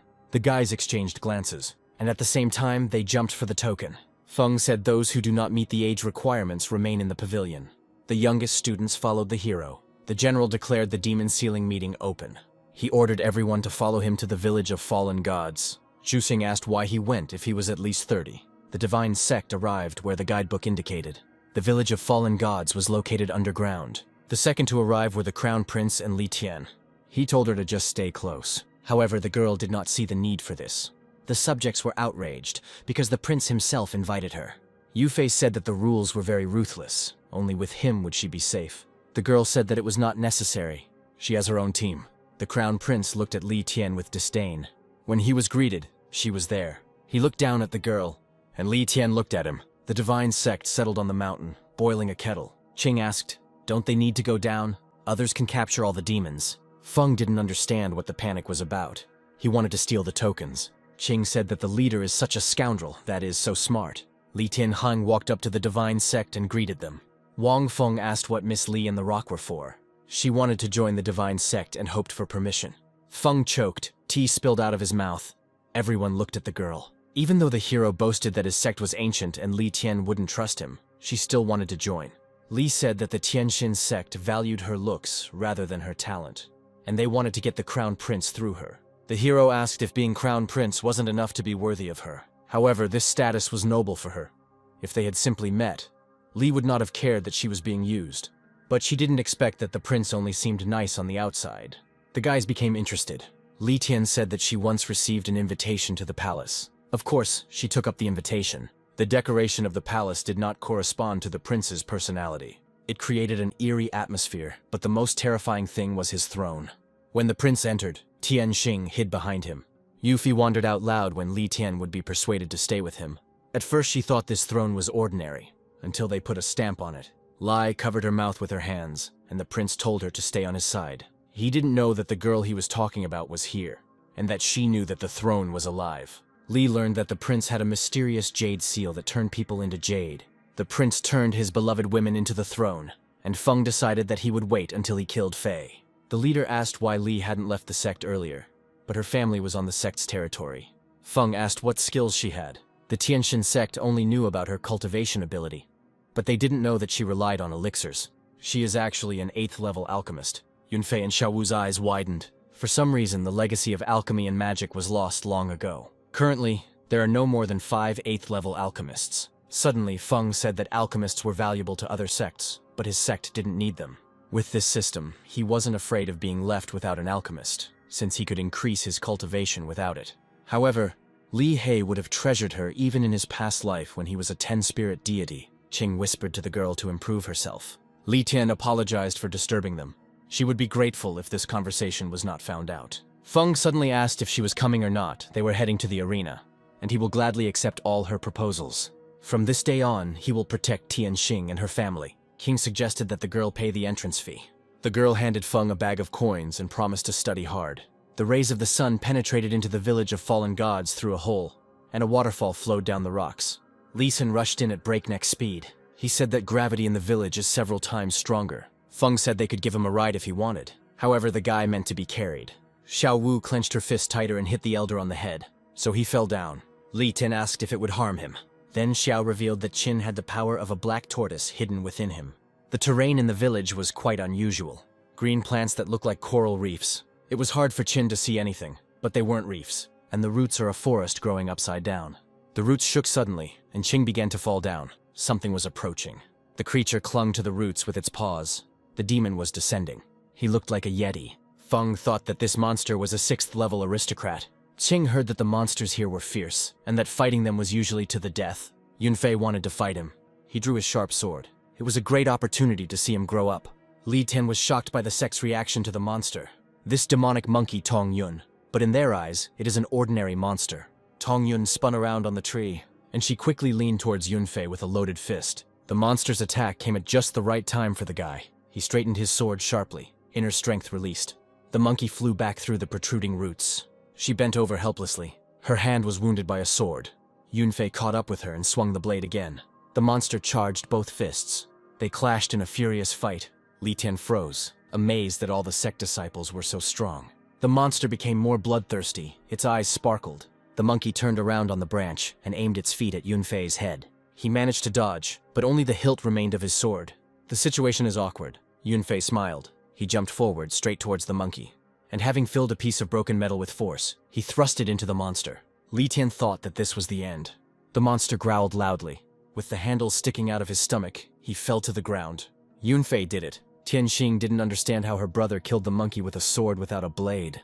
Feng asked who said the sword had no blade. She just couldn't see it. Yunfei held up 2 fingers. It was with this technique that he was able to knock down the monster. Hyogak technique. A bright face began to emerge from the monster's body. His soul flew into the token. They scored 10,000 points. She suddenly told her brother to beware of the demon monkey. Indeed, something terrible was happening behind him. A bloody fish emerged from the monster's body. Yunfei raised 2 fingers. The guy's remaining energy after the kill will only be enough for one last fencing move. With one movement, he cut off the fish's head. His token fell out of the shark's body. The bloodfish didn't look like a monster at all. Its target was the demon sealing participant. This meant that the one who attacked him was another participant. Another shark opened its mouth to grab Yunfei, but Li Tian grabbed it abruptly and ran. She clenched her jaw in pain as sharp teeth grazed her back. The shark dove headfirst into the ground. A seal sparkled on the monster's body. The sect emerged from the water. The guy climbed out onto dry land and kicked the demonic monkey.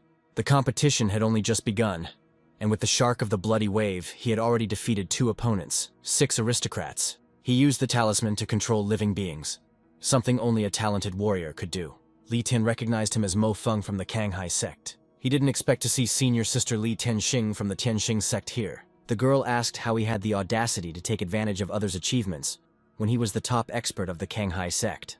He replied that the winner is the king, and so far he is winning. Mo pulled down his mask, revealing shark-like teeth, and asked why she cared about his methods. Besides, they had better follow his instructions if they didn't want to lose their lives. Xiao Wu and Li Qing were ready to give these guys a punch, but Feng stopped them, blocking their way with his hand. Tian said that if they wanted her to serve them, they should let her heal her wounds.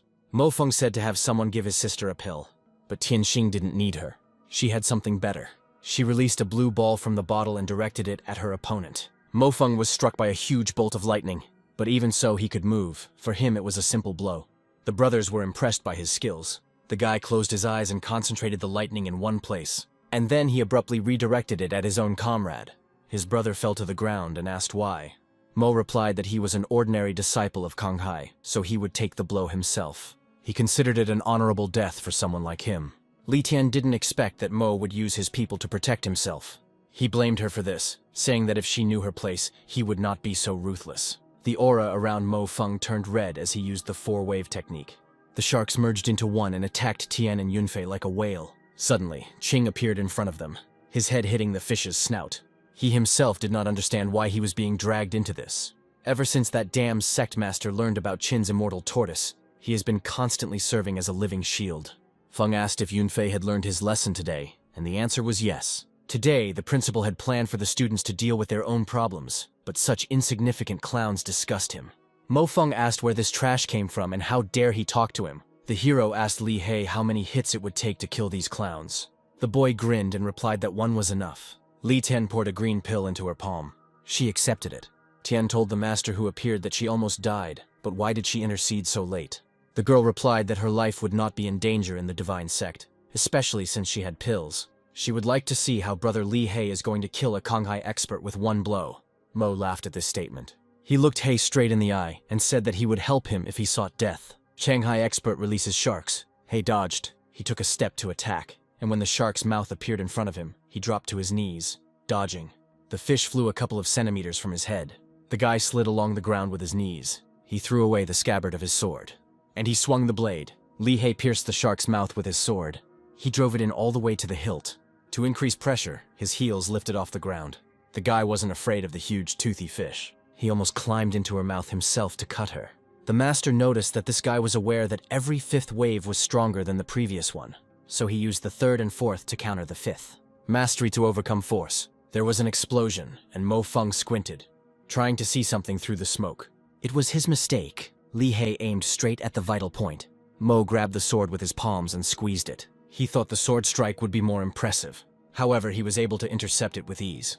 Li Tian said that Mo wanted to take credit for other people's achievements, for the sword was caught by his younger brother. Mo cried out that it was impossible. His throat was filled with blood. His brother's head fell from his shoulders. Mo Feng fell to the ground. The red girl called this blow stunning. Master recognized Li Hei as a true prodigy of the divine sect. At one point, Li Tian thought he had missed, but he tricked them, cut off their heads and switched them, which required more than one blow. However, her master said that she was wrong. Li He used one strike. Li Tian's skills are not enough to see everything. The master saw that the guy dealt only one blow. In one moment he decapitated them and swapped their heads. Li He was truly shocked. The token began to fill up. The guy threw it to the head. Now all the points of the Kanghai sect belonged to them. Feng praised him as expected. Robbery is the fastest way to earn points. The score rank was displayed on the square in front of the general. A mosquito flew past Zhu Yuyan. Xuansha slapped him, lamenting that the mosquitoes were still surviving in the dangerous environment. Prince Yu Fei was the leader in points, having accumulated 30,000 points in a short period of time. Elder Ling of the Fei Yu sect was confident that the prince would eventually take first place. The young leader of the Kanghai sect, Gu Lanzi, took second place, and cultivator Yu Tai was not far behind. Lin said that he couldn't compare to the Kanghai sect. Several masters had already entered the top 20. Elder Chen replied that the competition had just begun. Suddenly they noticed that Mo Feng was missing, and Elder Chen became indignant. He looked at the ranking list, thinking it was a matter of points. However, Mo Feng disappeared from 20th place. The elder approached General Chen Li and asked if there was something wrong with the tablet. However, there could be no mistake. There was only one reason why his name disappeared. Death. Elder Chen shouted, asking who dared to touch his sect master. The cultivators looked at each other in fear. The girl saw that Wang Feng from the Immortal sect had earned as many points as Mo Feng. Otherwise, it is impossible to explain the fact that the death of the Kanghai expert coincided with Wang's rise up the rankings. Elder Chen turned to the cultivators from the Divine Sect and shouted that Wang Feng was an insolent person. The old man was seriously angry. Since the leader of the Divine Sect dared to kill his master, he would destroy them for it. The Kanghai Sect elder created magical waves. A huge stream of water rushed towards the elders of the Divine Sect. This was watched with pleasure, because Elder Chen was a 7th-level spiritual emperor. The waves turned into a snake, and everyone was sure that the Divine Sect would come to an end. Piao Zhug said he would handle it. The sword god refracted the light. Seaman created a sharp blade using 2 fingers. He flew straight into the snake's mouth, and his weapon cut its throat, reaching the elder. It was shocking. The elder's mouth was pierced through, and it flew out of my head. The weapon reached the general, but he stopped the attack with his palm. Piao Xue used a mosquito, and thus he tried to finish off the 7th-level spiritual emperor.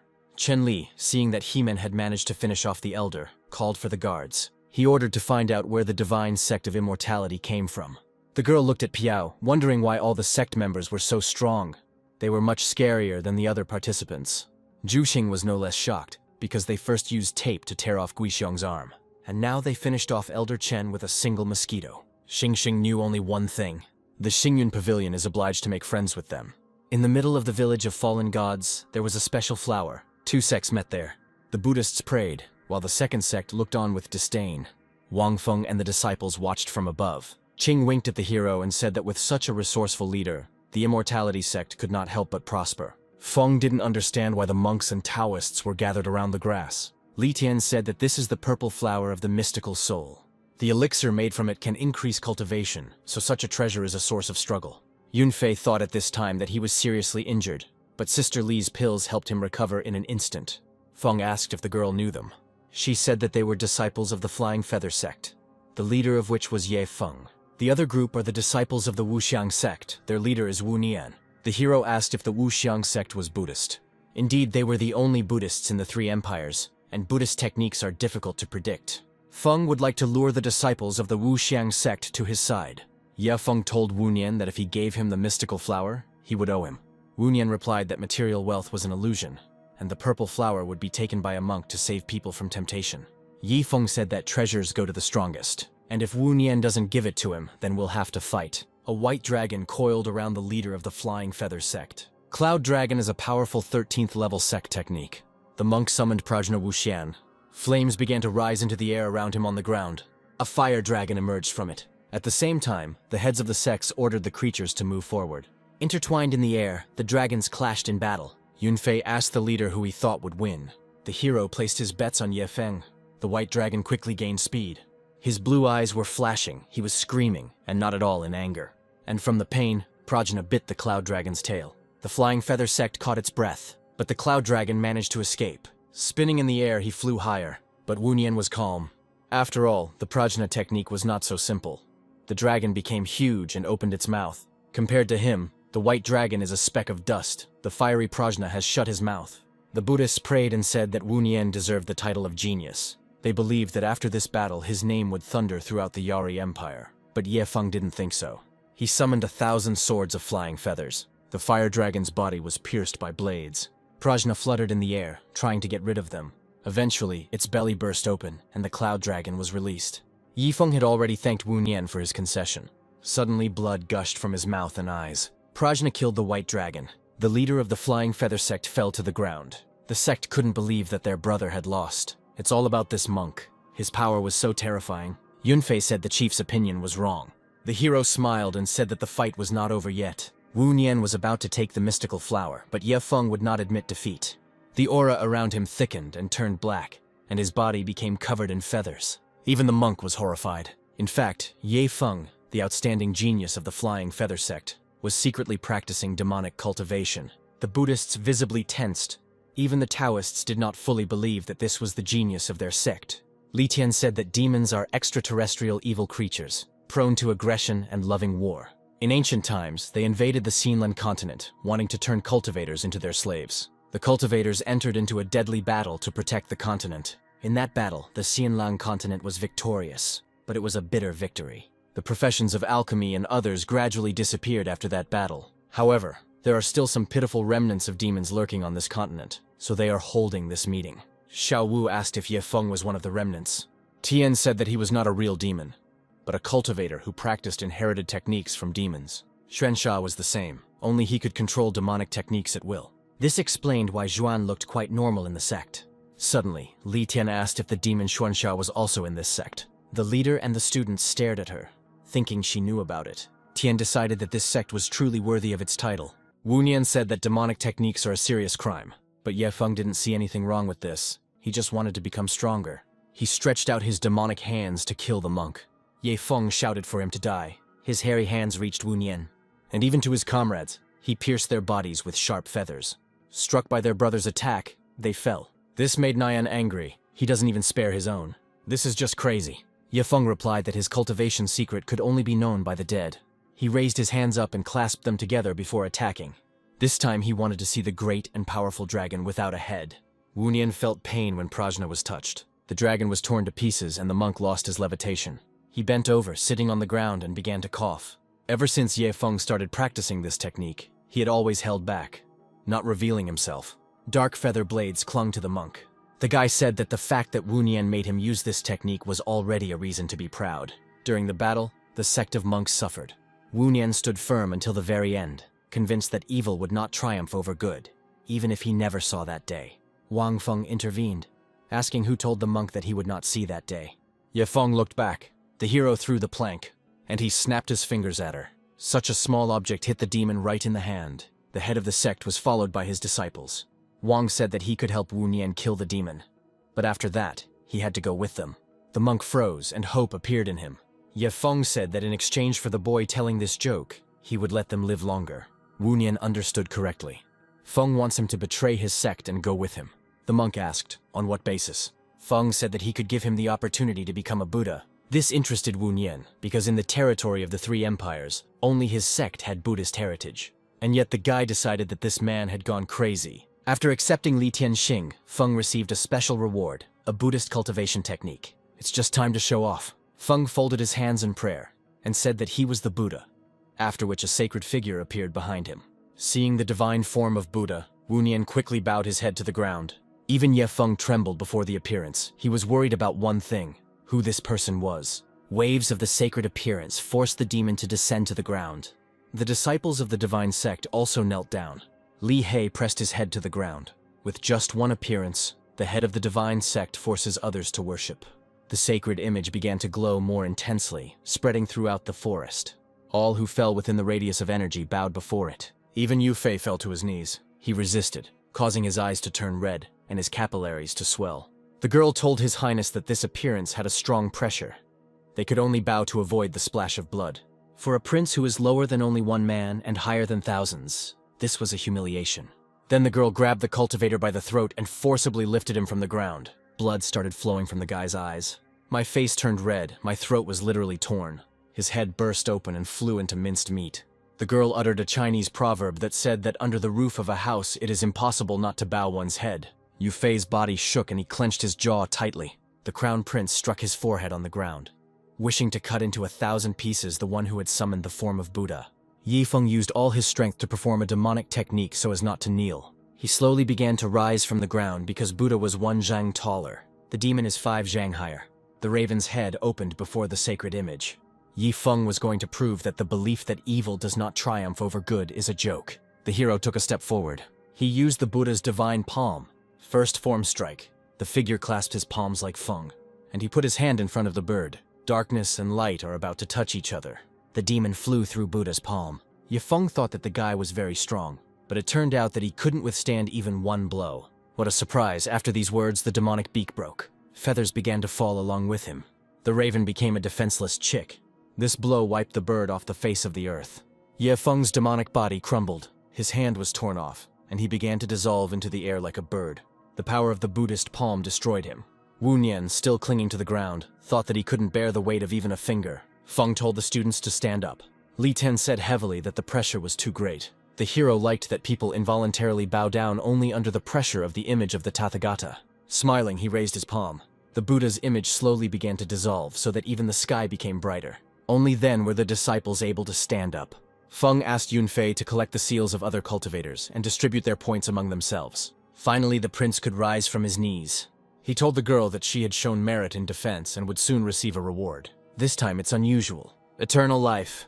Yunfei pressed the seal onto the cultivator's forehead, and her body was covered in jade.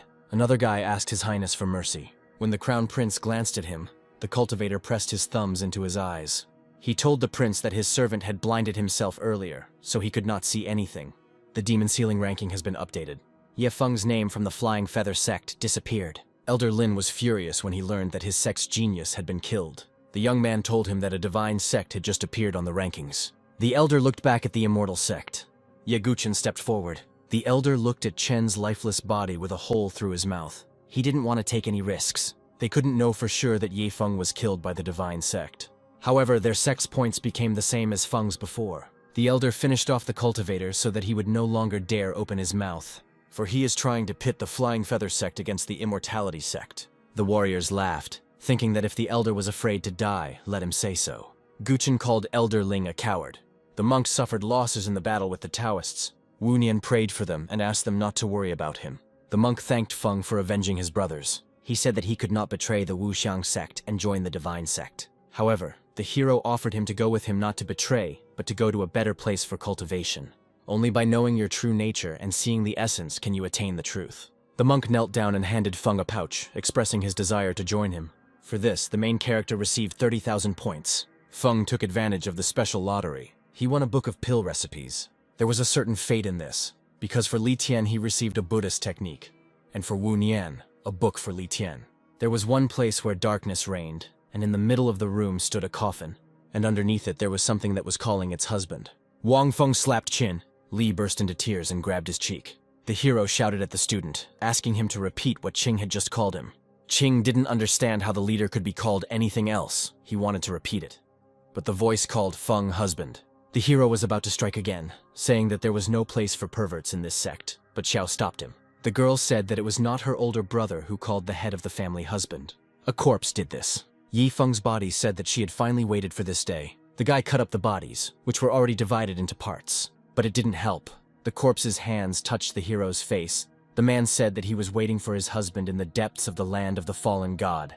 Feng summoned the face of Buddha. He became curious about what kind of creatures lived in the place where the great Xuanxia had visited, since they were using corpses in this way. Feng asked the system who calls him husband. The system required 100 million points to research the information. Feng almost screamed at that number. This number of points meant that this person definitely had a huge story. If there was danger, Feng could call for help. He was thinking whether it was worth going on reconnaissance. With 2 days left until the end of the tournament, he told the students to train on their own. He himself will go into the depths of the village. Yunfei shouted that no one has gone there yet.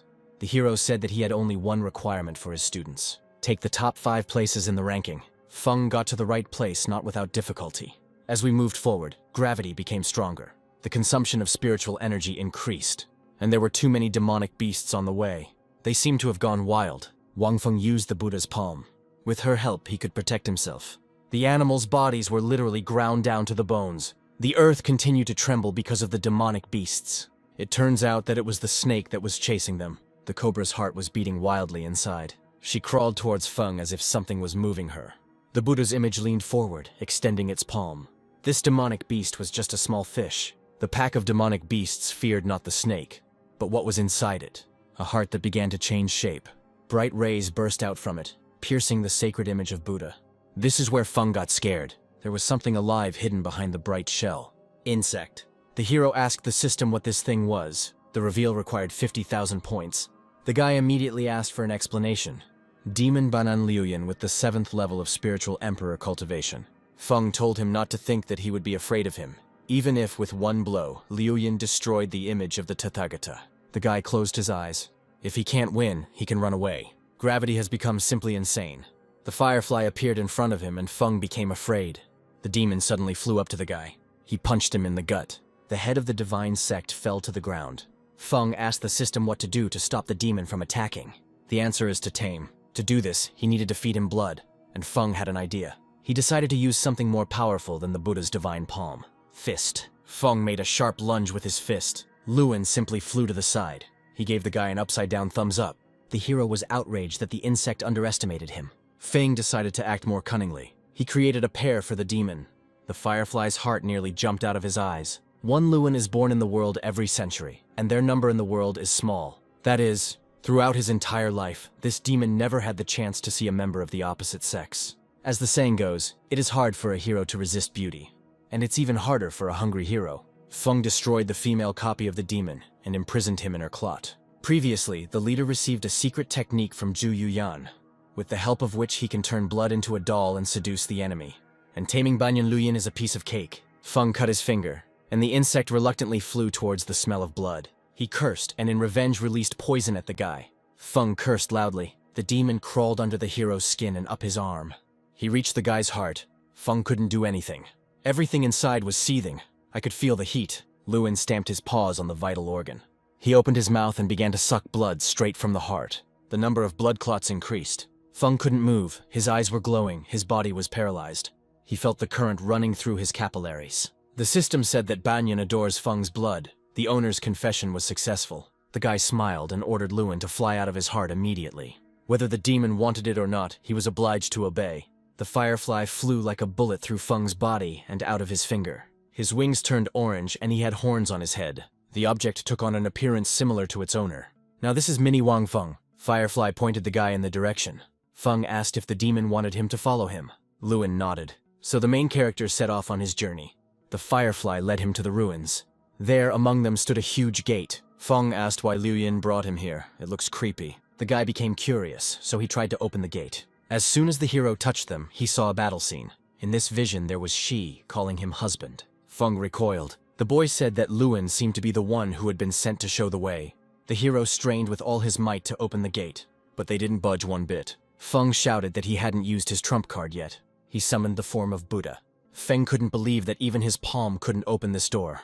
Unfortunately, it is not capable. The boy's hand turned red and became covered in bruises, and Luan laughed. Van yelled at the firefly, saying, "Let him open it himself then." Luan tensed and flew into the gate at the speed of light. The doors opened. Feng fell right in front of them. He thought it was good that he had managed to subdue the demon. Otherwise, even he would not have been able to withstand his blows. The guy went inside. The gravity there was not comparable to the outside world. The firefly flew up to the coffin and hovered above it. Under the special material, one could see a girl. Her eyes were closed, and there was a mask on her face. Loud step. The prince entered the gate. He finally caught the one who used the sacred form. His Highness was angry. Feng asked where the prince's entire retinue was. Yufei replied that with their meager abilities, they would not be able to get in here. But with them, everything is different. With the crown prince came the sovereign of the boundless sea, Gulanji, and the sovereign of the flying feather sect, Yu Tai. Feng opened the ceiling ranking list. They were among the top 3, and yet they dared to appear so unceremoniously before the head of the sect. They themselves force him to destroy them in one fell swoop so that the divine sect can take first place. Yufei was losing his temper. Feng had previously forced him to kneel and bow. He told the lords that this guy had a powerful appearance of the Buddhist sect. They needed to act quickly. Feng lunged with the Buddha's divine palm. Yu Tai summoned the cloud dragon. He wrapped his arms around the sacred hand and bit the Buddha's palm. Feng admitted that Yu Tai was much stronger than Ye Feng, but that was not all. Gulanzi summoned a wave that crushed mountains. The Buddhist face swung its free hand. Slap. Magma burst. She covered the sacred hand with herself. The mountain-crushing technology was inspired by an underwater volcano. Once it erupts, no one will be able to stand. Feng asked if the guy was being too self-important. Lance Chi replied that the leader no longer even had palms. The hero asked who said that they were not there. The wind blew, and the magma began to merge with the sacred hand. Now Buddha became even stronger. With this magmatic fist, he swung and struck.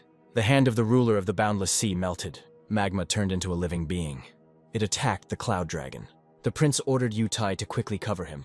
Buddha released the cloud dragon. He flew straight towards the prince. The dragon grabbed both of them with its mouth and flew away. Feng had no intention of letting the prince go just like that. The heat of the sacred hand pushed the boys out of the dragon's mouth. Suddenly the palm became covered with jade. It was the first time Feng had seen something like this. The magma began to be absorbed by the green stone. Yufei held the seal. Now the sacred palm of Buddha did not belong to Feng. His entire appearance turned to jade. This meant that Buddha became the prince's puppet. Yufei claimed that once he crippled the head, he would experience the torment of 1,000 blades. The jade form moved, a huge foot aimed at the hero. Feng hurried to create an ice sword. He struck the Buddha's foot with it. This is a failure. The sword broke. Feng barely managed to dodge. He landed next to Yutai. Feng grabbed him and threw him towards Buddha. His body simply broke into pieces on the jade. Feng didn't expect this.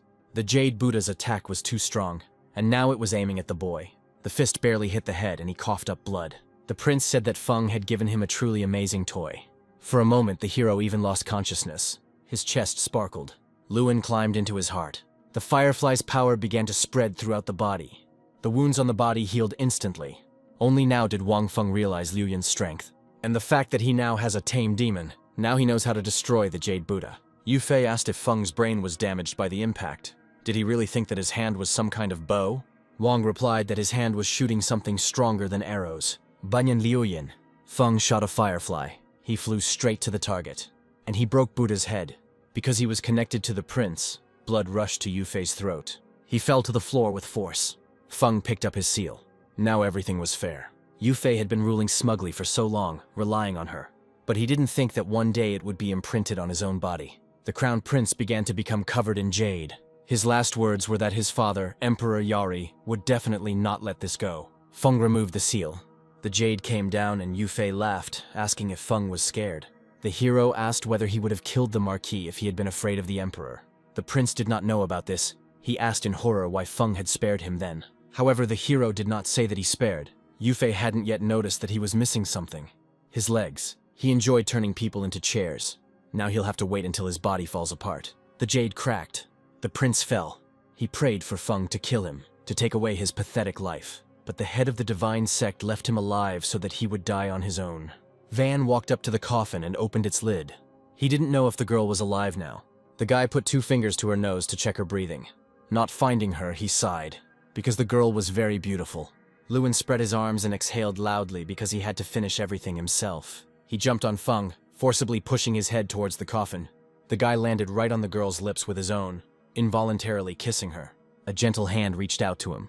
The mask cracked and the black hair began to turn white. She raised herself up and wrapped her arms around Feng's neck, drawing out the kiss. Her rare, space-colored eyes widened. The guy suddenly recoiled. She smiled as she told her husband that he had finally arrived. Feng asked her if she knew what the word meant, and the girl replied that husband meant husband. The hero asked the system to reveal the information, but the price was the same 100 million. Feng didn't even know her name. The girl said her name was Yimu Qing and asked her husband's name. The hero answered, and when asked how she ended up there, she said she didn't know. He felt as if he had met her before. There was not the slightest fluctuation of spiritual energy in her. But a mortal couldn't be here, although Feng still has a system as a cheat. Yimuqing stretched out her hands to her husband and asked him to pull her out of here. He extended his palm to her and said that from now on, wherever her husband went, she would go too. Yimuqing agreed. The husband leads, the wife follows. An hour ago, the disciples of the divine sect left the village. Yaguchen asked where the leader was. Xiaowu said that he went deep into the ancient lands. Wu Nan told the elder that he had decided to join the immortal sect. This surprised the monk. But he said that this is wonderful, because if the heart is full of Buddha, then Buddha is everywhere. The elder allowed Wu Nian to step in since it was his decision. Wu Nian sincerely thanked the elder for his support. The rankings were revealed. The divine sect took 4 places out of the top 10, which outraged the others. Moreover, They learned that Li Tian had joined them. The head of the Heavenly Heart sect told the girl to quickly come to her. Li Tian replied that she had joined the Immortal sect and that she no longer had any ties with the Heavenly Heart sect. The leader was outraged because the girl had betrayed their sect. Piaozhuk suddenly said that the mosquitoes here were terribly noisy. The woman became even more angry. She remembered how he killed Elder Chen. The head snorted and turned around. The general found Xiao Wu's name familiar, and the guard said that she was from the Immortal sect. Xiao Wu is the only survivor of the Ling family. Even the prominent sects feared the Ling family like poisonous snakes. But this Immortal sect is not afraid of death at all. The sky was covered with clouds, and electric discharges were shooting through it. The guard reported that the prince had not yet returned, but his name was still listed in the ranking. However, the guard heard that Wang Feng had not returned either, and the general told him that he was worrying too much. Even if the Immortal sect leader had the strength, he wouldn't dare to touch Yu Fei with a hair. 3 rays landed from the heavens to the earth. The cultivators had to take cover from the rising wind. There were silhouettes standing behind him. The general didn't expect them all to appear here together. Heads of famous sects. Xiao Chen is the head of the Hall of the Four Directions. Lin Tiancheng is the leader of the Flying Feather sect. Tian San is the leader of the Boundless Sea sect. Xiao told the general that they did not want to disrupt the tournament, but they had to avenge the great grievances of their sects. The Immortal sect insulted his son and cut off Elder Guixiong's hand. They also killed the sect's genius Ye Feng and Elder Chen. The heads asked the general for assistance. Chen Li thought that today they would use these 3 blades to test the strength of the Immortal sect. The general replied that he never interfered in personal feuds. Xiao Chen decided that the general had given them tacit consent. They started saying that the Immortal sect was in trouble, but it should be an honor for them that the strongest spiritual emperor 7-level masters attacked the sect. Zhu King was worried, but Elder Xingsheng couldn't help them. The pavilion should not help. Following the strongest masters, more cultivators arrived. They all stood in front of the divine sect. Piaoge ran his fingers through the air, so he drew a line in the sand.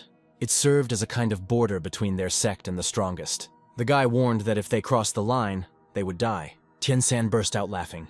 The cultivator found it funny how Piao overestimated himself. They really didn't know their place. Qin's whites turned red from the ridicule directed at them. Xuan winked at the guy and told him to let them cross the line. The sect leaders did it. Piao looked at the elders and asked whom they would choose. For others, this question was unclear. Until Guchen chose Ling Tiancheng, the cultivators were outraged, because it seemed as if the sect was choosing partners, not opponents. One said that the divine sect chooses vegetables. Zhu Yuyan giggled. She felt a connection with the Hall of the Four Directions. The Shadow Empress chose them. Fyozaga had no choice. He was not averse to dealing with those whom the elders had not chosen. Tian San was interested to see how Pia would do it. Mosquitoes. Seamen gathered them into one pile and crushed. The cultivator shouted for everyone to be careful with this. San asked since when Elder Zheng had been shaking from a swarm of mosquitoes. The man replied that before this, seamen had killed the elder with just one swing. Tian San was horrified by what he heard. He couldn't imagine how it was even possible when seamen released the mosquitoes. Elder Zheng clasped his palms, creating a wave. He didn't have time. A mosquito sword pierced his body. Both fingers caught the insect. The cultivator realized that Piao had injected sword energy into the mosquito, but it hadn't hurt him in the least. Then a swarm of mosquitoes flew towards him. The body fell lifelessly from its feet. The mosquitoes flew right through the cultivator. Tian San was left alone. The head of the Heavenly Heart pressed herself against the throne, glad that Piao hadn't been aiming at her. The general still underestimated the strength of the cultivator from the divine sect. Seaman said that there were no more annoying mosquitoes. Now San will see how exactly he will deal with him. The veins on the elder's face visibly tensed. His people were defeated. Tian San was going to make the Immortal sect pay with their lives today. The skill the elder was about to use was something he had hidden for a long time. And this time the elders wouldn't have to interfere. The head of the boundless sea gathered the whales from the sky. Xiao Changfeng pressed his palms to his cheeks, and Gui also tensed up. Tian San slowly released the fish from his palm. 9 styles mixed into one attack. Qin was amused that the elder called this little fish Kun. He told Mo that allowing the elder to use a sword on this small fish was humiliating. Yunfei asked the teacher to allow him to deal with the fish. The student lunged with his sword. The fish split in half with one blow, which seemed strange. A whale appeared in front of Yunfei. Wu Nian wanted to lend his hand to his elder brother. He stood in front of the cultivator, holding out his palm. The fish only got bigger. The spectacle was mesmerizing. Li Tian said that she grows by absorbing attacks. Everything can reach an extreme and then change. Li He said that it will burst as soon as it reaches its peak. Qing didn't understand what they were waiting for and rushed to attack. The cultivators attacked the fish together. This is just what Tian San was waiting for. The fish's body has become stronger. Li King got hit in the face by a fin. Attacking the whale was useless. The fish opened its mouth to swallow Qin. Demon Shensha struck with his staff. He had no intention of standing aside. However, his attack increased the size of the fish. Yaguchen said that this attack was quite unique. He asked if he needed help, but Piao was calm. The elder drew his sword.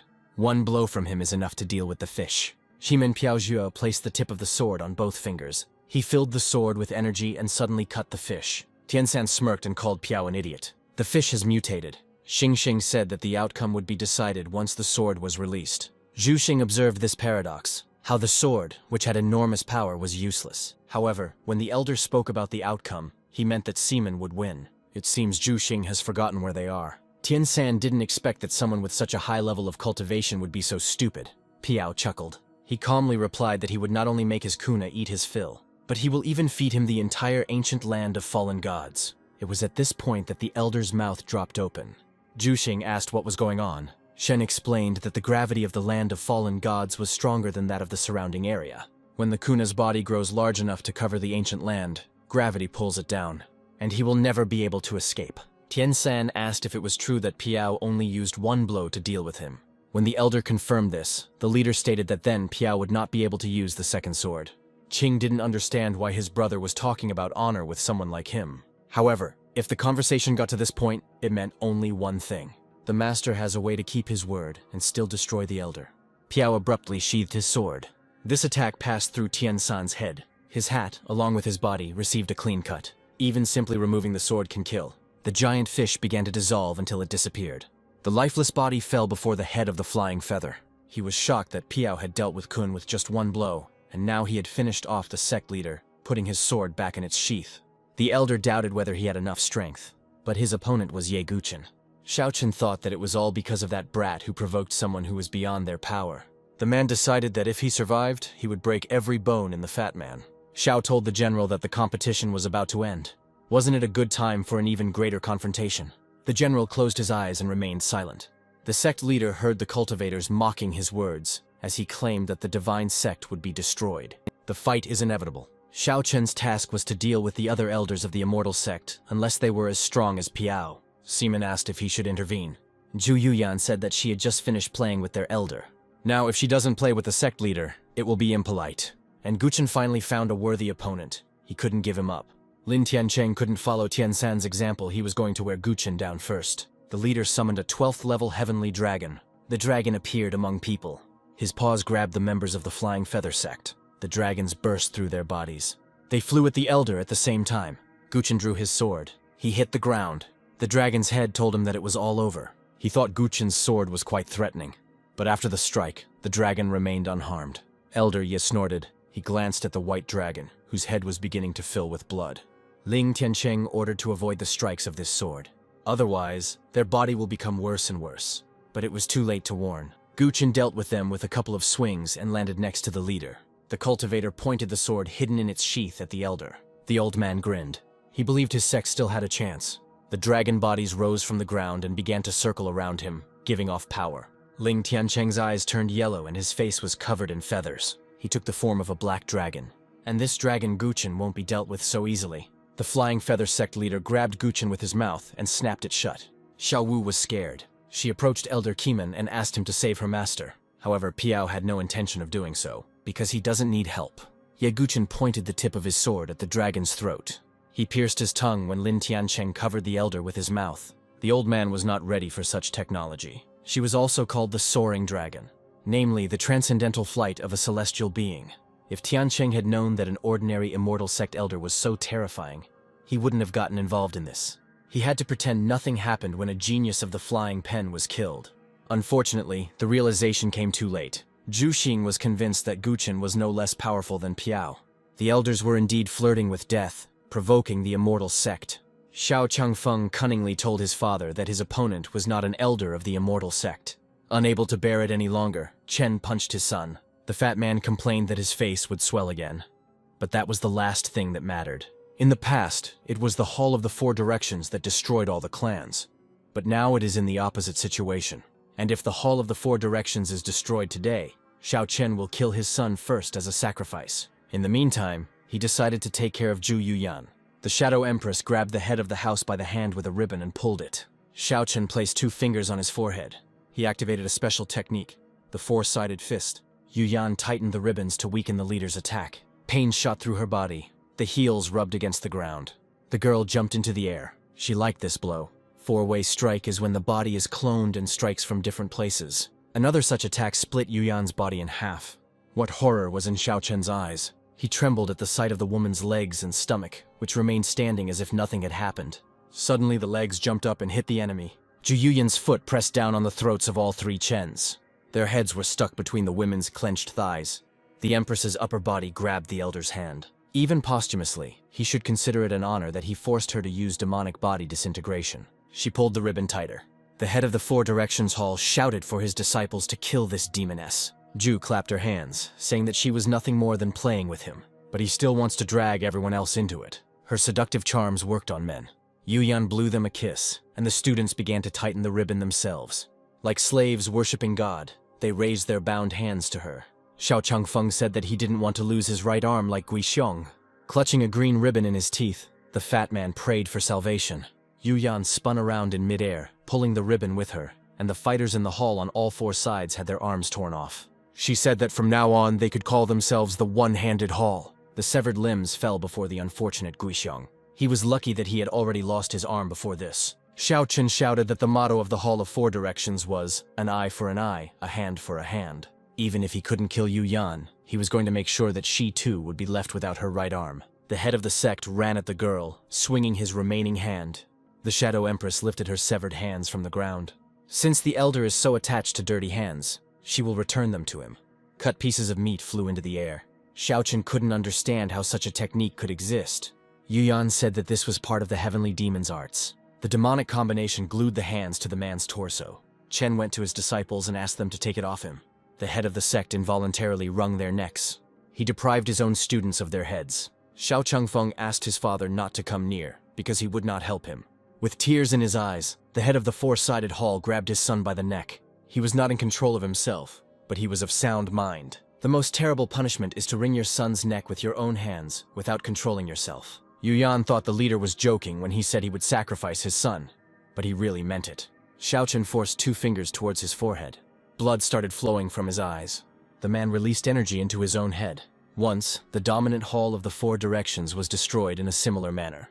The immortal sect was terrifying, and people began to believe that the Yu Yan technique belonged to the demonic clan.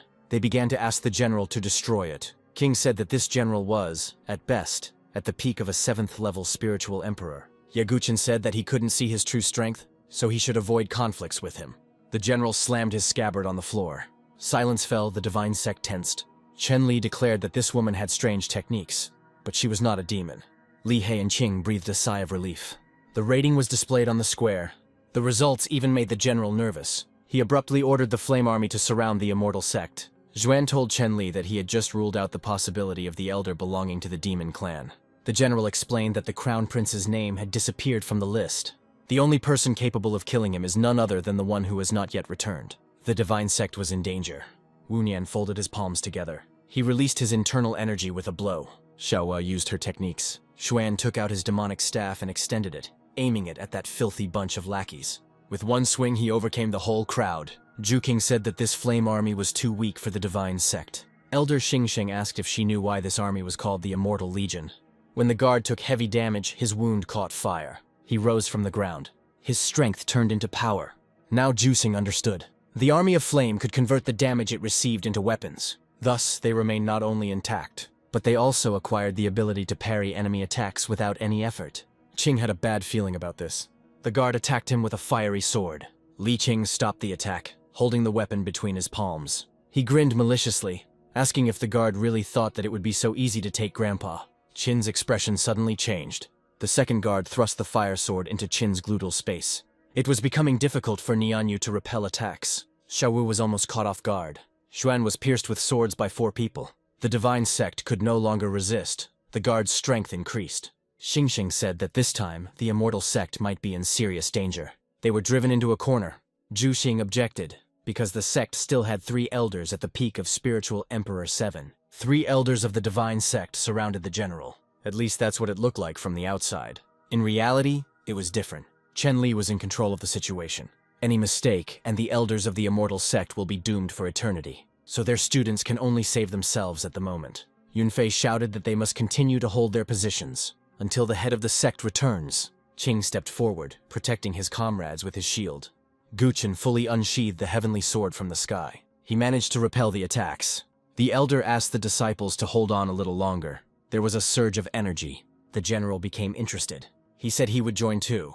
With his eye, Chen Li could use the all-seeing insight technique. An immortal flight from beyond the heavens lifted him into the air. The three guards directed streams of fire at the divine sect. Xiaowu didn't even have time to notice the attack, let alone move from her spot. Qin's fingers began to become covered in ice. Xiao turned into a block of ice. Qing activated his shield to protect the juniors and elders. He couldn't take it anymore and fell face down on the ground. The boy learned the technique of changing positions from the master. Otherwise, he would not have been able to save his sister Xiao. Guchen jumped at the general with his sword, but Chen Li dodged it. Any unique technique, as soon as he looked at it, lost its uniqueness. Piao wondered if the general could really copy anyone's technique with just one glance. He was going to finish him off quickly by attacking him from behind. Chen Li lifted himself off the ground and looked over his shoulder at Piao. The god of war applied this insight. He saw Qing use flower change. This was not good. Piao hurried to pierce the general's back, when suddenly Guchen appeared in front of him. Now it's time to use Semenya's signature technique. The general swung his sword. Zhu Yuyan managed to intercept his hands with ribbons. She shouted at Piao to draw his sword. Piao Xue pulled the sword from Guchen's back and pointed the blade at the general. A splash of blood. The god of war protected himself with Zhu Yuanyu. He thrust the woman in front of him, and the tip of the sword was at her throat. The Shadow Empress cleverly used the demonic body disintegration, so the sword finally reached the general. He did not foresee this move. However, Piao Xue's sword couldn't even scratch Chen Li's armor. Although it was too much for him to withstand such a blow, he decided to redirect it. Yuyan screamed, trying to say what the general was going to use, but she didn't have time. The fusion of the heavenly demon pierced her stomach. Piao shouted at her to hold on a little longer. He slowly began to pull his sword out of her body, but he couldn't. His hand was torn off. Simon was hit by the disintegration of the demonic body. The elder was distracted by this, and the general attacked. Guchen managed to fly up and quickly pull Piao away from the general's sword before it passed through. Zhu Yuyan fell to the ground. The general said that since both elders were seriously injured, he would allow them to attack simultaneously. Guchen gritted his teeth. No matter what they used, he would copy it. So he suggested to Piao that they finish everything with one final blow. Simon used the shining sword technique. He connected many blades and raised them into the air. A giant sword was about to descend from the sky. The general wanted to see the best that this weapon of Semena was capable of. Guchen attacked after Piao. With the sword of paradise, the general thrust his sword into the ground and froze in that position. Gathering all his strength, he jumped, drawing his sword from its sheath. Zhu Yuyan raised herself with the last of her strength to tie the general's hands to the scabbard. She told him not to even think about drawing his sword. Simon smoothly lowered his hand with 2 fingers down. A sword created by light descended upon the god of war. The heavens themselves sent this weapon. The elders could only wait for the smoke to clear. Soon they saw Piao Xue's sword pierce the general's armor. Chen Li admired the immortal sect. He-Men's blade severed the general's shoulder from his torso, but did not completely cut off his arm. The army of flame took steps. The general said that an army that had trained for 1,000 days perished in an hour. To die by the sword was an honor for them. They were ready to say goodbye to their lives for the honor of the general, and they burned in the fire to give Chen Li their powers. The general touched the sword that was trying to kill him. With one movement of his palm, he broke it into pieces. These fragments flew towards the elders of the immortal sect. The 3 of them sank to the ground. Xing Sheng thought that even in death there is glory. The Heavenly Heart sect's leader laughed tensely, rejoicing that even the elders of the divine sect were no match for the general.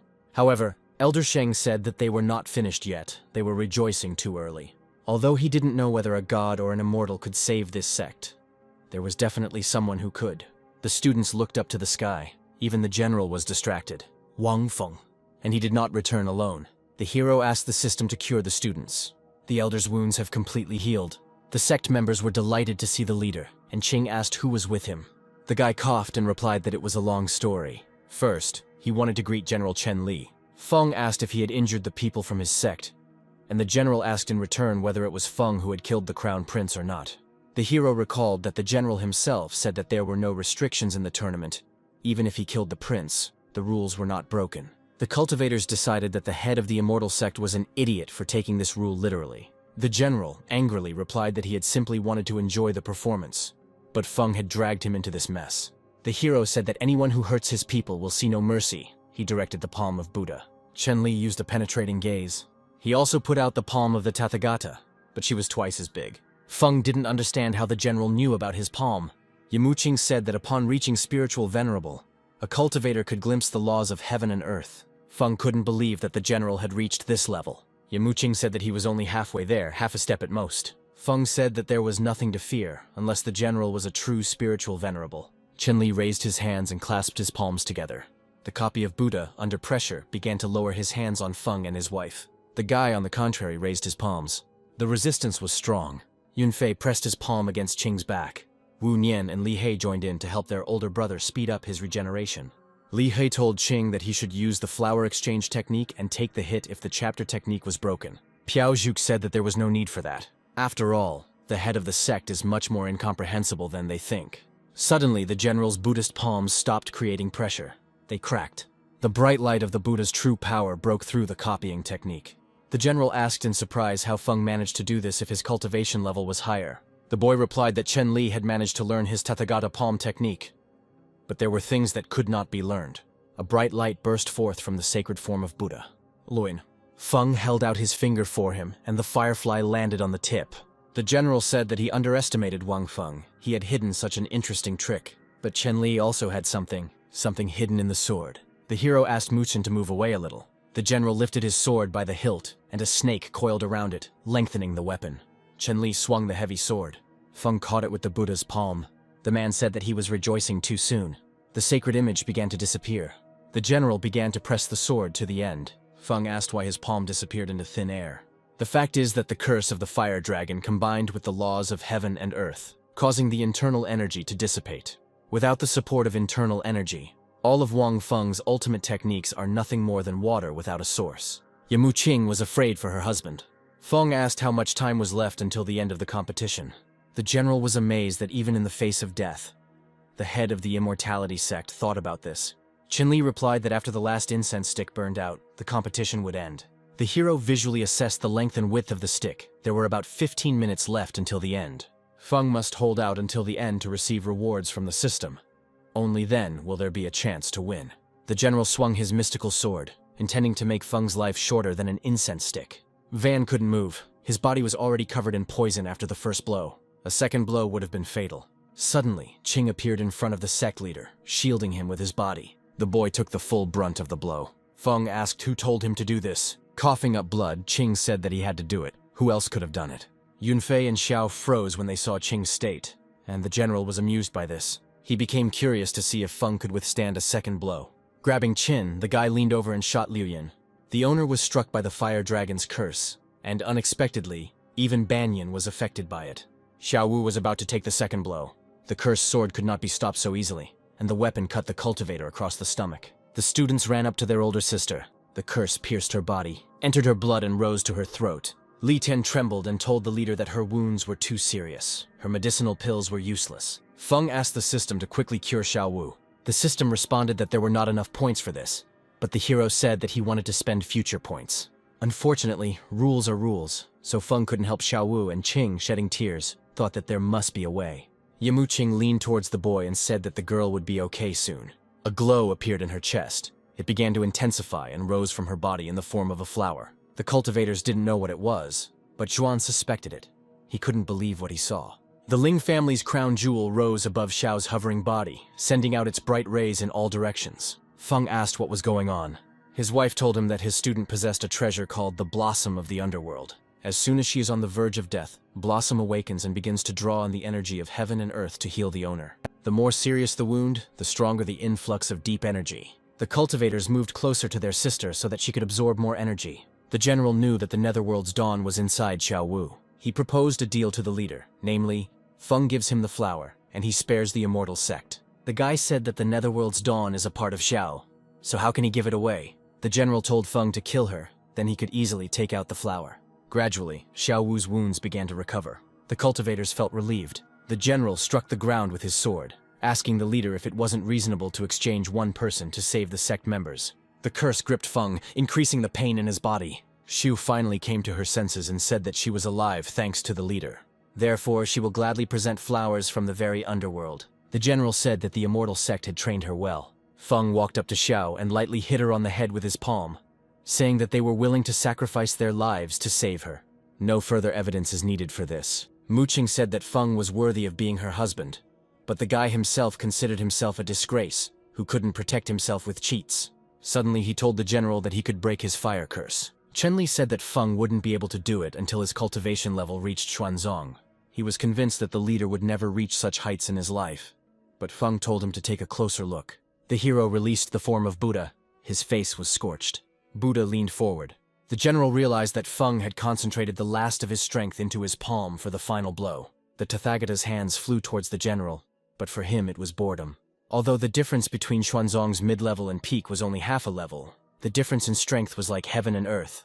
The general broke the Buddha's face with one blow. He told Feng that he had lost. The hero wiped the blood from his chin with his finger, and he confidently declared that he had won. The target of the divine palm's attack was not the general, and the incense, which burned several times faster thanks to the wind from Feng's attack. Now the sealing of the demons is complete.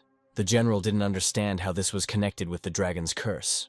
Feng said that Chenli doesn't even realize how connected they are. The hero received an award. He exchanged 100,000 valuable sects for 100 summons and activated them now. He ordered all this power to be transferred to him.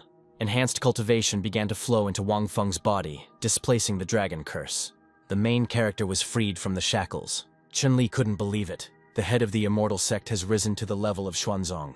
The general gritted his teeth, angry because he didn't understand. Because just now, Feng was at the top of the emperor level. He didn't even touch the bottom of the venerable, Chenli shouted, asking how it was possible to advance to a new level in an instant. The head of the heavenly heart bowed down to the throne. She only realized that now the immortal sect could not be defeated. Wang Feng stepped on her toes with his foot. He said that if she wanted to destroy their sect so much, then let her do it herself. The woman asked to be let go, swearing that she was just joking. Feng placed his fingers on her forehead, insisting that if she didn't try to destroy their sect, she wouldn't know if it would work. The guy fired. Spiritual energy filled her head. Feng said that if she absorbed enough energy, she would reach the level of spiritual venerable. The energy in her body grew at an incredible rate. She believed that she could reach the level of venerable. Then, together with the general, she could exterminate the immortal sect. Feng noticed how she inhaled greedily. It's just a pity that her body is not able to withstand so much energy it literally swelled up. The woman asked in fear what was happening to her. Feng only increased the speed of energy absorption, but not its release. Failure to recognize her powers will be her undoing. The woman's body inflated to the size of a huge balloon until it burst. Juxing was stunned that the one she had looked up to for so long had simply gone and died. Sect leader Wang killed a man with just his breath. The general swung his sword. He was sure that nothing would happen to him, even if he had to hold his breath. Feng broke the floor with his foot. He kicked the splinter, saying he would try another trick. The tree flew through the cursed sword. The god of war's eyes widened as he saw Feng trying to knock his opponent down with a piece of wood. Wang Feng said that the general was overestimating himself. Believe it or not, any disciple of the divine sect is capable of defeating him. Chenli would have agreed if Feng thought he was stronger than him.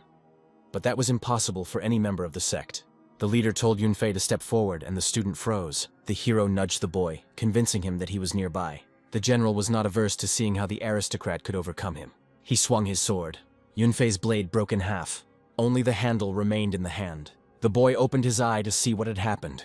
The general asked, "How could this be?" His armor broke and blood gushed from his body. The general trembled and looked at Feng from under his brows. Chenli asked what law he used on him.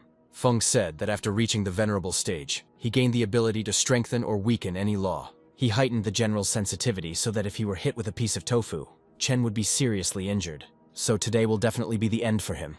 Chenli said that today would be the end for all of them. Feng asked where such confidence came from, but they didn't know who Ye Feng got his demonic heritage from. From the general. Wu Nian was horrified when he remembered what his opponent had become on the battlefield. Even if the general's demonic energy were to escape after using it, he would be able to transfer it into the great demon's body. That's why the tournament was held on ancient land. Xuan decided to take all the blame on himself. Feng asked why there were no marks on the general's body if he was a demonic cultivator. Each time he sealed the power with demonic talismans. These same tokens, which were distributed to the participants of the tournament at the beginning, are always used only for sealing energy. The cultivator tokens began to reach out to its owner. After much hard training, Chenli finally completely sealed the great demon in the talismans. This helped him reach the level of Emperor, but he hesitated to reach the level of Venerable. He could not decide to do this without becoming an enemy to the whole world, but now the divine sect helped him determine his path. Thousands of talismans stuck to his body, piece by piece. The demon power sank into Chen Li. Such a pillar of demonic energy erupted that it was visible throughout the city. At that moment, Feng wondered who the main character was, and why the villain was always so much stronger than the previous one. The great demon has awakened. The one that the cultivators were so eager to seal away in order to free the world has been released. This shocked everyone. Xingxing said that the general had completely transformed into a demon. He would kill every witness and turn the city into dust. Juxing asked the elder what they should do. Xingxing turned around and replied that they should run. The cultivators rushed out of the square at once. Chen Li struck the ground with his sword, declaring that God had descended upon them today and would leave no one alive. A demonic force seized the fugitives. The general lifted their bodies into the air. Yunfei asked why they were sucked into the general's blade, and the leader calmly replied that he had changed a couple of laws of nature. It was a disaster. The general's cultivation level has reached the final stage of the spiritual emperor. Yunfei asked in a panic what they should do now. The leader replied that they would fight first and then decide. Wang hit the demon with spiritual energy. There wasn't a scratch left on him. The demon gripped the sword's hilt tighter, and turning the square into rubble, he jumped on the head of the divine sect. Xiao and Wu Nian instinctively recoiled. Li King was completely thrown into the air. The arena was reduced to splinters. Since Wang Feng had used the laws of nature against the general, he was going to do the same to him. He jumped up and hit the ground with his fists like an orangutan. The sky shook, tightening around the demonic energy. Li He said that the end had come, and Qing was surprised by his calmness. The thing is, the sky really did fall. Qing, smiling in fascination, asked how such a soft and airy cloud could kill him. The roofs of houses began to crumble and rise upward. The laws of gravity have been violated. Demon Xuansha raised his staff upward. Wang Feng raised the Tathagata. The sacred form of Buddha held back the fall of the heavens. The divine sect has a chance. Xiao noticed movement out of the corner of her eye. The general held the ground with his hands. He almost fell under it, trampling on the laws of nature. However, now Chen Li possessed such power that even Mother Earth was powerless. The god of war took the form of a lizard. He pushed off from the ground and flew up to the almost collapsed skies. Chen Li brought his hands together and hit them, bending them. Cracks appeared on the Buddha. The elders of the divine sect felt the attack themselves. There was chaos all around. A powerful force of destruction descended upon the earth. The divine sect's strength was running out. Yamuqing told her dear that she had an idea on how to defeat the general. She asked her husband if he thought that the flowers of the underworld and the fireflies from the other world sounded similar. Feng looked at the frightened Xiao Wu. Muqin said that you need to give the flower to someone who has fireflies. This way you can create a terrifying creature. Feng wondered why, in a world of different body types, this was the most terrifying. It is said that the spiritual firefly has the power to control life and death, and once it appears, no one can stop it. Feng didn't believe that a human could control this power. But the spiritual firefly requires a flower, and for that, Xiao must die. The chief did not agree. He had to protect her at any cost. The general grabbed Xiao and said that Feng would not succeed. The hero used a substitution, and demonic hands squeezed him. Feng shouted that the general had already reached the level of a venerable. Why did he need a flower? Chen Li replied that he could hide the demon within him by absorbing this flower. He was going to finish off the head of the sect so that no one could stop him. Feng used 5 chances of random summoning. A spiritual emperor stage cultivator slashed at the demon with a cleaver. The system summoned Xiao Shilang with the ability of imperial slaughter. The general missed the blow. However, the difference in cultivation level was too great. Suddenly, a spiritual bead flew towards the demon.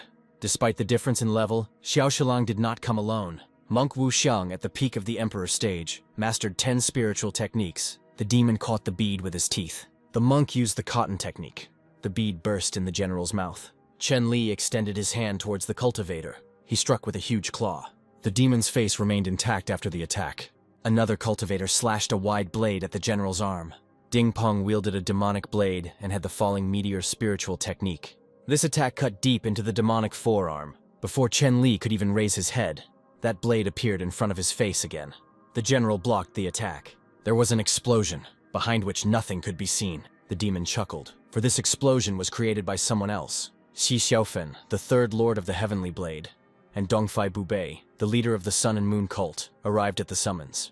Dongfei snapped his fingers, starting the sewing needle. The demon's body was tied with cross stitches. Xiaofen drew his blade. He slashed the Heavenly Blade across every part of the general's demonic body. The flesh was divided into cubes. King was rooting for the cultivators, shouting for them to chop this gorilla into pieces. Feng sharply ordered the cultivators not to leave. Chen Li was going to use demonic fusion, and he succeeded. His dismembered body came back together. Muqin hoped that they could weaken the general with this fight. As a result, due to the violation of the laws of nature, the cultivators, having decided to weaken the demon, helped him become stronger. Chen Li asked Chief Wang if he had any more warriors. Feng checked the system and admitted with annoyance that there was nothing left. The hero could not allow the death of the 5 elders to be in vain. The general raised his foot to crush the immortal sect. Qing grabbed his hat and shouted that he didn't want to die. He lost consciousness, and when he came to, Xiao Wu told him that they were saved. The boy asked what happened. He saw how the demon's body began to be covered with jade. The prince's jade seal came in handy. Feng summoned 5 elders here to make the general use demonic fusion and disintegrate into pieces. The firefly from the other world was able to sneak up so close that the general didn't even notice. Chen Li cursed, and then there was silence. Luan, holding the seal in his paws, returned. Feng said they finally dealt with him. King was overjoyed and shouted that they were now safe. Muqin groaned heavily, raising her head. She said that this thing would not be able to seal an 8th level spiritual venerable. The jade began to crack. Qing suggested running away from here. Feng said tensely that if they couldn't finish him off, then they couldn't run away. Xiao Wu felt a shudder as several elders had died for this. The palm of the Tathagata did not help, so Feng decided to see if the sword would work. The Holy Buddha struck the frozen general right in the middle, cutting his body in half. General Chen Li disappeared. The lizard burst out of the ground, grabbing Xiao Wu. He was going to crush the girl. Shai shouted to her older brother. He made a promise to her before. The general clenched his fist and Xiao choked on blood. Her blood flew onto Qin, who saw everything with his own eyes. Guqin shouted. Feng almost went crazy. The flower of the underworld has appeared. The boss only boasted that he could handle it. But in the end, everything turned out this way. Qing flew to Feng, shouting that his sister had asked him to help if anything happened. Therefore, he must return the flower of the underworld. He was going to fulfill his promise, so he froze the flower. Feng shouted the student's name, but the flower was right next to him, safe and sound. Qing swapped places using a flower exchange. The general clapped his hands as if trying to kill a fly, screaming for Qing to die. The elder strained with all his might to hold the demon's palm, asking the chief to hurry, so that he wouldn't let his sister's sacrifice go in vain. Mu Qing told her husband that he needed to consume the flower to obtain the body of a spiritual firefly. Feng didn't hesitate for a second. He wanted to avenge Xiao Wu right now. The head of the divine sect swallowed the flower. Yellow rays wrapped around him, filling the cultivator with power. Feng soared. Chen Li finally closed his palms completely, for which he received a punch. The demonic body bent over. Wang Feng struck the general with the power of the spiritual firefly. The lizard's face was dented. This fist was so powerful that it knocked out the great demon. His body was worn down to the nerve endings and veins. Chen Li, who only had eyes left, asked what kind of power this was. Wang Feng replied, "The power of life and death." Demon Xuanxia was speechless. He thought that the sect leader had killed the general with one blow, but that was not the case. Chen Li is not dead yet. He managed to change life and death using the laws of nature. The general said that he could not be defeated, so Feng said that he would have to deprive him of this power, then finish it off again. The lizard's body was divided into a bunch of small ones. Feng used the power of life and death to divide the demon's essence into 5 parts. Even Dat Chen mockingly asked how the leader was going to kill 5 generals if he couldn't even handle one. Wang Feng released spiritual power through his finger.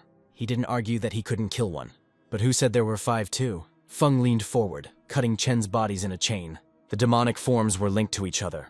The general did not understand why this was happening. Why can't he switch life and death? He asked Feng if it was because there were now 5 of him. The hero replied that when he was divided into parts, each part weakened to the middle of the spiritual emperor 7. Now the general could not use the laws of nature, and therefore could not be resurrected either. Chen Li cursed the flower of the underworld. He didn't understand where such strength came from. Feng pointed his finger at the lizard with his gun and ordered him to stand still. Luan flew out of his hand. But he was not alone. There were thousands of such fireflies. The whole space sparkled with their radiance. They flew into the demonic spawn at the speed of light. Dismantled into pieces, Chen Li said that he had encountered a monster. "It's all over." Kolma woke up. She decided that she had fallen asleep. Qing explained that she was not sleeping, but the leader resurrected her. Feng admitted that he had to absorb the Lin family's most sacred possession, the flower of the underworld. She said that for her, rebirth was the best reward possible. The 5 summoning elders thanked the chief in unison for resurrecting her. Feng explained that she had given her life for the sect, so for Xiao's sake, he was prepared to personally descend into the underworld. Elder Xingxing and Zhuxing also returned. Zhu asked why Chief Wang brought them back to life. Feng said that they should consider it a thank you for the VIP card. Today, the hero's sect is in the spotlight if everyone dies. Who will spread the news about it? The elder didn't fully believe that there was a person capable of defeating a spiritual venerable level cultivator. He said that no one except Emperor Yaori would dare to challenge them again. The Yaori Imperial Palace stood under a scarlet sky. The ministers and guards stood waiting until the ruler of the Yaori Empire appeared. Yaori is great. He gathered all the ministers to declare war. Minister Ning Chunggong asked what prompted this decision. His Majesty said that this time the empire was faced with a powerful enemy. First, they destroyed the Kilin army, then they killed the prince, destroyed the burning army and killed the general, one who was able to attain the pinnacle of the spiritual realm of venerableness. The ministers thought that the Shenfeng or Qingyun Empire was behind this, to which His Majesty replied that behind this was a divine sect of traitors within the Yaori Empire. Minister Zhu Yun's mouth dropped open, unable to believe that just one sect had destroyed two of his strongest legions and generals. Ning Chunggong said that since the founding of the empire, they had only fought against other states. This meant that the power of the sect was comparable to the power of an entire state. Upon arriving at the sect, Wang Feng gathered everyone in the hall. Xing asked why they were all gathered here. Feng said that Emperor Yaori had declared war on the sect. Some members of the cult may die. The chief asked if they were scared. Xiao Wu stepped forward. She asked why they should be afraid if they believed in the immortality sect. Then Wang Feng rose from the throne, declaring that the sect would take on the entire empire. And when they win, no one in the Yaori Empire will dare challenge them. Not only in the empire, but throughout the entire Shenlang continent.